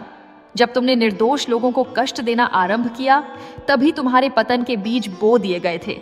अन्याय और अत्याचार कभी स्थायी नहीं रह सकते। तभी जंगल से सिपाहियों के घोड़ों की आवाज सुनाई दी। मालवगढ़ के सिपाही वहां पहुंच रहे थे। अर्जुन ने जल्दी से निर्णय लिया। उसने मायावी को वहीं छोड़ दिया और राजकुमारी को उठाकर पुनः अपने घोड़े पर बैठ गया। परंतु मायावी अपने अहंकार और बदले की भावना से इतना अंधा हो गया था कि उसने एक अंतिम प्रयास किया। जैसे ही अर्जुन घोड़े पर बैठा, मायावी ने अचानक एक छोटा छुरा निकाला और अर्जुन पर फेंका। अर्जुन ने छुरे को आते देखा और बचने का प्रयास किया, परंतु छुरा उसके कंधे को छू गया। दर्द के बावजूद अर्जुन ने अपना संतुलन बनाए रखा। वीडियो अच्छी लगी हो उसी तो इसे क्षण लाइक करें सिपाही वहां और ऐसी ही मजेदार कहानियों के सेनापति ने लिए जब यह चैनल को दृश्य सब्सक्राइब देखा, करें और मायावी ने बेल आइकन अर्जुन पर दबाएं। हमला किया ज्यादा था, से ज्यादा तो उसने अपने तुरंत दोस्तों एक को तीर शेयर छोड़ा। करें। तीर धन्यवाद। सीधे जाकर मायावी के हृदय में लग गया। मायावी की आंखें फैल गईं। वह लड़खड़ाया और भूमि पर गिर पड़ा। उसके अंतिम शब्द थे, मैं हार गया। और इस प्रकार मायावी नामक उस जादूगर और दस्यु का अंत हो गया, जिसने वर्षों तक निर्दोष यात्रियों को लूटा और कष्ट दिया था। सेनापति अर्जुन के पास आया। उसने देखा कि अर्जुन के कंधे से रक्त बह रहा था। उसने पूछा, युवक, तुम ठीक तो हो? अर्जुन ने कहा, हाँ, यह केवल एक छोटी चोट है, परंतु मुझे तुरंत जाना होगा। राजकुमारी की स्थिति अत्यंत गंभीर है। सेनापति ने राजकुमारी को देखा। उसने पहचान लिया कि यह वही राजकुमारी देवयानी है जिसे मृत समझा जा रहा था। उसने कहा, तुम राजकुमारी को कहाँ ले जा रहे हो? अर्जुन ने उत्तर दिया, वैद्यराज के आश्रम। केवल वही राजकुमारी को बचा सकते हैं। उन्हें सांप के विष से मृत नहीं, बल्कि गहन मूर्छा में हैं। सेनापति ने अपने सिपाहियों से कहा, इस युवक की सहायता करो। हमें शीघ्रातिशीघ्र वैद्यराज के आश्रम तक पहुंचना होगा। अब अर्जुन अकेला नहीं था। मालवगढ़ के सिपाही उसके साथ थे और सभी मिलकर तेजी से वैद्यराज के आश्रम की ओर बढ़ने लगे। जब सूर्योदय हो रहा था, तब वे वैद्यराज के आश्रम के द्वार पर पहुंचे। आश्रम एक सुंदर स्थान पर स्थित था। चारों ओर हरियाली थी, एक छोटी नदी बह रही थी और औषधीय वृक्ष और पौधे उगे हुए थे। वैद्यराज, जो एक वृद्ध और अनुभवी चिकित्सक थे, आश्रम के द्वार पर खड़े थे। उन्होंने अर्जुन और सिपाहियों को आते देखा। अर्जुन ने तुरंत राजकुमारी को उनके चरणों में रख दिया और कहा, वैद्यराज, कृपया इसे बचा लीजिए, इसे करैत सांप ने डसा है। वैद्यराज ने राजकुमारी की जांच की। उन्होंने उसकी नब्ज देखी, उसके दंश के निशान देखे और फिर गंभीरता से सिर हिलाया। उन्होंने कहा, यह अत्यंत गंभीर स्थिति है। विष पूरे शरीर में फैल चुका है, परंतु चिंता मत करो, मैं प्रयास करूंगा। वैद्यराज ने राजकुमारी को अपने उपचार कक्ष में ले जाकर तुरंत उपचार आरंभ किया। उन्होंने विभिन्न औषधियां दी, शरीर के कुछ बिंदुओं पर दबाव डाला और मंत्रों का उच्चारण किया। कुछ घंटों के पश्चात वैद्यराज बाहर आए। उनके मुख पर राहत के भाव थे। उन्होंने कहा, राजकुमारी अब खतरे से बाहर है। विष का प्रभाव धीरे धीरे कम हो रहा है। कुछ दिनों में वह पूर्णतः स्वस्थ हो जाएगी। यह सुनकर अर्जुन के मुख पर एक मुस्कान आई। उसने वैद्यराज के चरण छुए और कहा, धन्यवाद वैद्यराज, आपने एक जीवन बचाया। वैद्यराज ने अर्जुन के कंधे पर हाथ रखते हुए कहा, युवक, असली धन्यवाद तो तुम्हें मिलना चाहिए। तुमने इतनी लंबी यात्रा की, इतने संघर्ष किए, केवल एक जीवन को बचाने के लिए। तुम्हारा साहस और दृढ़ संकल्प सराहनीय है। इसी बीच हवेली से राजकुमार भानु प्रताप, राजकुमारी चंद्रिका और अन्य मुक्त हुए लोग भी वहां पहुंच गए। उन्होंने मायावी की मृत्यु और अर्जुन द्वारा राजकुमारी को बचाने की पूरी कहानी सुनी। भानु प्रताप ने कहा, अर्जुन, तुमने न केवल हमें मुक्त किया, बल्कि एक राजकुमारी का जीवन भी बचाया। तुम्हारी वीरता और दया अद्वितीय है। सेनापति ने कहा, मुझे राजा भूपेंद्र सिंह को तुरंत सूचित करना होगा कि राजकुमारी जीवित है और उसका उपचार हो रहा है। अर्जुन ने अपने घावों पर पट्टी बंधवाई और वैद्यराज के आश्रम में विश्राम किया। उसकी यात्रा समाप्त हो चुकी थी, परंतु एक नई कहानी का आरंभ होने वाला था। एक ऐसी कहानी जो न्याय, प्रेम और परिवर्तन की कहानी होगी। राजकुमारी देवयानी जब अपनी मूर्छा से जागी तो उसे पहले कुछ भी समझ में नहीं आया। वह एक अनजान कक्ष में थी जिसमें औषधीय पौधों की सुगंध व्याप्त थी। उसने धीरे धीरे अपने नेत्र खोले और चारों ओर देखा। वैद्यराज उसके पास बैठे थे और उसकी नब्ज देख रहे थे। वैद्यराज ने मुस्कुराते हुए कहा, राजकुमारी, आप अब सुरक्षित हैं। सांप के विष का प्रभाव समाप्त हो चुका है। राजकुमारी को धीरे धीरे सब याद आने लगा। सांप का दंश, गहरे अंधकार में डूबना, और फिर क्या हुआ? उसने पूछा। मैं यहाँ कैसे पहुंची और आप कौन हैं? वैद्यराज ने उत्तर दिया, मैं वैद्यराज हूँ और यह मेरा आश्रम है। आपको यहाँ एक युवक लेकर आया था जिसने अपने प्राणों की परवाह किए बिना आपको बचाने के लिए एक लंबी और कठिन यात्रा की। राजकुमारी ने आश्चर्य से पूछा, कौन युवक और उसने ऐसा क्यों किया? वैद्यराज ने मुस्कुराते हुए कहा, वह युवक बाहर है, आप स्वयं उससे पूछ सकती हैं। कुछ देर बाद जब राजकुमारी कुछ स्वस्थ हो गई तो वैद्यराज ने अर्जुन को अंदर बुलाया। राजकुमारी ने जब अर्जुन को देखा तो उसे वह युवक याद आया जिसने रामदीन मछुआरे की सहायता करने का प्रयास किया था, जिसने नीलकांत मणि वापस लौटाया था और जिसे उसने चोर कहकर बंदी बनवा दिया था। राजकुमारी के मन में शर्म और अपराध बोध की लहर दौड़ गई। उसने धीरे से कहा, तुम वही युवक हो जिसे मैंने। अर्जुन ने शांतिपूर्वक कहा, हाँ राजकुमारी, मैं वही हूँ, परंतु अब वह सब बीत चुका है। महत्वपूर्ण यह है कि आप सुरक्षित हैं। राजकुमारी की आंखों में आंसू आ गए। उसने कहा, मैंने तुम्हारे साथ अन्याय किया। तुमने मेरी सहायता की और मैंने तुम्हें बंदी बना दिया, और फिर भी तुमने मेरा जीवन बचाया। क्यों? मैं तो तुम्हारे साथ इतनी क्रूरता से पेश आई थी। अर्जुन ने उत्तर दिया, क्योंकि एक जीवन बचाना मेरा कर्तव्य था। चाहे आपने मेरे साथ कैसा भी व्यवहार किया हो, परंतु जब मैंने देखा कि आपका जीवन खतरे में है तो मैं चुप नहीं रह सकता था। राजकुमारी ने अपना मुख नीचे झुका लिया। उसे अपने जीवन के सभी क्रूर कार्य याद आने लगे। कैसे उसने निर्दोष लोगों को दंडित किया, कैसे उसने रामदीन मछुआरे को अंधा करने का आदेश दिया, कैसे उसने अपने घमंड में लोगों को कष्ट दिया। पहली बार उसे अपने कर्मों पर पछतावा हो रहा था। वैद्यराज ने देवयानी से कहा, राजकुमारी, जीवन एक अवसर है सीखने का, बदलने का और बेहतर बनने का। आपको एक नया जीवन मिला है, इसका सदुपयोग कीजिए। राजकुमारी ने अर्जुन की ओर देखा। इस साधारण युवक में कुछ ऐसा था जो असाधारण था। उसकी दयालुता, उसका साहस, उसका निस्वार्थ भाव। पहली बार राजकुमारी के कठोर हृदय में कोमलता का संचार हुआ। अगले कुछ दिनों में राजकुमारी वैद्यराज के आश्रम में रही और धीरे धीरे स्वस्थ होती गई। इस समय में अर्जुन भी वहीं था। दोनों के बीच कई वार्तालाप हुए। अर्जुन ने राजकुमारी को अपनी यात्रा के बारे में बताया, मायावी की हवेली, बंदियों की मुक्ति और संघर्षों की कहानी। राजकुमारी हर कहानी को ध्यान से सुनती और हर बार उसे यह एहसास होता कि यह युवक कितना महान था। धीरे धीरे उसके मन में अर्जुन के प्रति सम्मान और कृतज्ञता के साथ साथ एक और भावना उत्पन्न होने लगी, प्रेम की भावना। एक दिन राजकुमारी ने अर्जुन से पूछा, अर्जुन, तुमने मुझे बचाने के लिए इतना कुछ किया, परंतु मैंने तुम्हें केवल कष्ट ही दिया। क्या तुम मुझे कभी क्षमा कर पाओगे? अर्जुन ने मुस्कुराते हुए कहा, राजकुमारी, क्षमा मांगने के लिए साहस चाहिए और आपने वह साहस दिखाया है। मैंने आपको पहले ही क्षमा कर दिया है। राजकुमारी की आंखों में आंसू आ गए। उसने कहा, अर्जुन, तुम्हारी दयालुता ने मुझे बदल दिया है। मैं अब वह घमंडी और क्रूर राजकुमारी नहीं रही जो पहले थी। तुमने मुझे जीवन का सही अर्थ सिखाया है।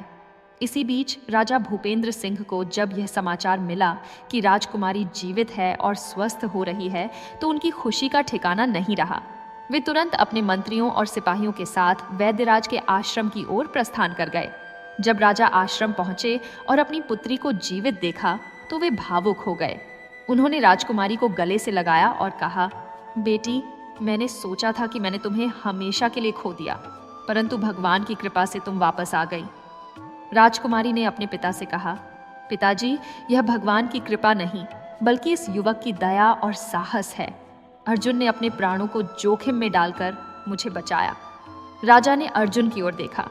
उन्होंने पहचान लिया कि यह वही युवक है जिसने नीलकांत मणि वापस लौटाया था और जिसे राजकुमारी ने बंदी बनवा दिया था। राजा ने कहा, युवक, तुमने मेरी पुत्री का जीवन बचाया। मैं तुम्हारा ऋणी हूं। बताओ तुम क्या चाहते हो? मैं तुम्हें जो भी चाहिए वह दूंगा। अर्जुन ने विनम्रतापूर्वक कहा, महाराज, मुझे कुछ नहीं चाहिए, परंतु एक निवेदन है। रामदीन मछुआरे को मुक्त कर दीजिए और उसे दिया गया दंड रद्द कर दीजिए। राजा ने तुरंत कहा, वह तो पहले ही कर दिया गया है। जब मुझे पता चला कि तुम मेरी पुत्री को बचाने गए हो, तब मैंने उस मछुआरे को मुक्त कर दिया था। वह अब अपने परिवार के साथ सुखपूर्वक रह रहा है। यह सुनकर अर्जुन के मुख पर प्रसन्नता के भाव आ गए। राजकुमारी ने कहा, पिताजी, मैंने अपने जीवन में बहुत गलतियां की हैं। मैंने निर्दोष लोगों को कष्ट दिया है। मैं अब बदलना चाहती हूँ। मैं एक बेहतर राजकुमारी, एक बेहतर व्यक्ति बनना चाहती हूँ।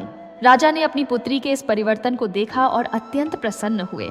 उन्होंने कहा, बेटी, यह सुनकर मुझे अपार खुशी हो रही है। एक सच्चा शासक वही है जो अपनी प्रजा की भलाई सोचे और दयालु हो। कुछ दिनों बाद जब राजकुमारी पूर्णतः स्वस्थ हो गई तो सभी मालवगढ़ लौट आए।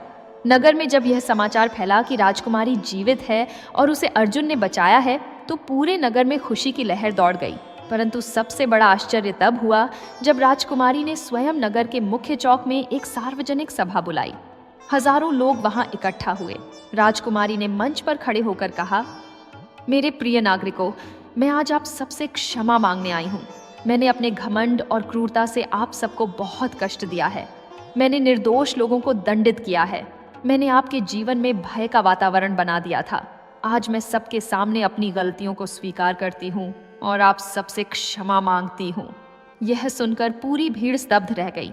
किसी ने कल्पना भी नहीं की थी कि वह घमंडी और क्रूर राजकुमारी इतना बदल जाएगी। कुछ लोग रोने लगे, कुछ ने तालियां बजाईं और कुछ ने आशीर्वाद दिए। एक वृद्ध व्यक्ति ने कहा, राजकुमारी, आपका यह परिवर्तन हम सबके लिए आशा की किरण है। हम आपको क्षमा करते हैं। राजकुमारी ने फिर कहा, और मैं यह भी घोषणा करती हूँ कि अब से मालवगढ़ में कोई भी कठोर और अन्यायपूर्ण नियम नहीं होगा। प्रत्येक नागरिक को सम्मान और न्याय मिलेगा। पूरे नगर में खुशी का माहौल छा गया। लोग एक दूसरे को बधाई दे रहे थे। वर्षों बाद नगर में फिर से हंसी खुशी का वातावरण बना। उस संध्या को राजा ने अपने दरबार में अर्जुन को बुलाया। राजा ने कहा, अर्जुन, तुमने न केवल मेरी पुत्री का जीवन बचाया बल्कि उसके हृदय को भी बदल दिया। तुम एक असाधारण युवक हो। मैं चाहता हूं कि तुम मेरे राज्य में रहो और हमारे साथ रहो। राजकुमारी जो दरबार में उपस्थित थी आगे आई। उसने अपने पिता से कहा, पिताजी, मुझे अर्जुन से कुछ कहना है। राजा ने आश्चर्य से पूछा, क्या कहना है बेटी? राजकुमारी ने अर्जुन की ओर देखा। उसके नेत्रों में प्रेम और सम्मान के भाव थे। उसने कहा, अर्जुन, तुमने मुझे नया जीवन दिया है। तुमने मुझे सही और गलत का अर्थ सिखाया है। मैं तुमसे प्रेम करती हूँ। क्या तुम मुझे स्वीकार करोगे? यह सुनकर पूरा दरबार स्तब्ध रह गया। अर्जुन भी आश्चर्यचकित था। उसने कभी सोचा नहीं था कि एक राजकुमारी उससे प्रेम करेगी। अर्जुन ने कुछ पलों के लिए सोचा और फिर कहा, राजकुमारी, आप एक महान व्यक्तित्व हैं। आपका परिवर्तन सच्चा और गहरा है। मैं भी आपके प्रति सम्मान और स्नेह का भाव रखता हूँ। यदि आप चाहें तो मैं आपको स्वीकार करता हूँ। राजा भूपेंद्र सिंह अत्यंत प्रसन्न हुए। उन्होंने कहा, यह तो अत्यंत शुभ समाचार है। अर्जुन, तुम मेरे दामाद बनोगे। मैं इससे बड़ी खुशी और क्या हो सकती है। एक सप्ताह के भीतर राजमहल में राजकुमारी देवयानी और अर्जुन के विवाह की तैयारियां आरंभ हो गईं। पूरे राज्य में उत्सव का माहौल था। लोग अत्यंत प्रसन्न थे कि उनकी राजकुमारी ने एक ऐसे युवक से विवाह किया जो इतना दयालु और साहसी था। विवाह का दिन आया। राजमहल को फूलों और रंगों से सजाया गया। नगर के सभी लोग, दूर दूर से आए राजा महाराजा और वे सभी लोग जिन्हें अर्जुन ने मायावी की हवेली से मुक्त किया था, सभी उपस्थित थे। राजकुमार भानु प्रताप, राजकुमारी चंद्रिका, श्यामदास और अन्य सभी ने अर्जुन और राजकुमारी को बधाई दी। रामदीन मछुआरा भी अपने परिवार के साथ उपस्थित था। उसने अर्जुन के चरण छूते हुए कहा, युवक, तुमने मेरा जीवन बचाया। मैं सदा तुम्हारा ऋणी रहूंगा। विवाह समारोह अत्यंत भव्य और सुंदर था। जब अर्जुन और राजकुमारी देवयानी ने एक दूसरे को वरमाला पहनाई तो पूरा दरबार तालियों और शुभकामनाओं से गूंज उठा। विवाह के पश्चात राजा भूपेंद्र सिंह ने घोषणा की, आज से अर्जुन मेरे राज्य का युवराज है और जब समय आएगा तो वह और राजकुमारी देवयानी मिलकर इस राज्य का शासन करेंगे। राजा ने अर्जुन को मायावी की वह हवेली भी प्रदान की जिसे अब एक धर्मशाला में परिवर्तित किया जाना था। साथ ही उन्हें विशाल भूमि और संपत्ति भी दी गई। परंतु अर्जुन ने कहा, महाराज, मुझे इतनी संपत्ति की आवश्यकता नहीं है। मैं चाहता हूं कि इस संपत्ति का उपयोग नगर के गरीब और जरूरतमंद लोगों की सहायता के लिए किया जाए। राजा ने मुस्कुराते हुए कहा, यही तो तुम्हारी महानता है अर्जुन। तुम केवल स्वयं के बारे में नहीं सोचते बल्कि दूसरों के बारे में सोचते हो। इस प्रकार अर्जुन और राजकुमारी देवयानी का विवाह हुआ। दोनों ने मिलकर मालवगढ़ को एक आदर्श राज्य बनाने का संकल्प लिया। राजकुमारी ने अपने पुराने कठोर नियमों को बदल दिया और नए न्यायपूर्ण नियम बनाए। अर्जुन ने गरीबों और जरूरतमंदों की सहायता के लिए कई योजनाएं शुरू की। कुछ वर्षों में मालवगढ़ एक समृद्ध और खुशहाल राज्य बन गया। लोग अब भय में नहीं बल्कि खुशी से जीते थे। राजकुमारी देवयानी, जो कभी क्रूर और घमंडी थी, अब एक दयालु और प्रिय शासिका बन गई थी। और इस प्रकार यह कहानी हमें यह सिखाती है कि दयालुता, साहस और बुद्धि से जीवन बदला जा सकता है। घमंड और क्रूरता को ममता और प्रेम से हराया जा सकता है। अंधकार कितना भी घना क्यों न हो, एक छोटी सी दीपक की लौ भी उसे दूर कर सकती है। और सबसे महत्वपूर्ण बात, कभी भी बदलने में देर नहीं होती। जो व्यक्ति अपनी गलतियों को स्वीकार करता है और सुधरने का प्रयास करता है, वह सच्चे अर्थों में महान होता है। अर्जुन और राजकुमारी देवयानी ने सुखपूर्वक और लंबा जीवन जिया और उनकी कहानी पीढ़ियों तक लोगों को प्रेरणा देती रही। यदि आपको यह कहानी पसंद आई हो तो कृपया वीडियो को लाइक करें, चैनल को सब्सक्राइब करें और अपनी राय कमेंट में अवश्य दें।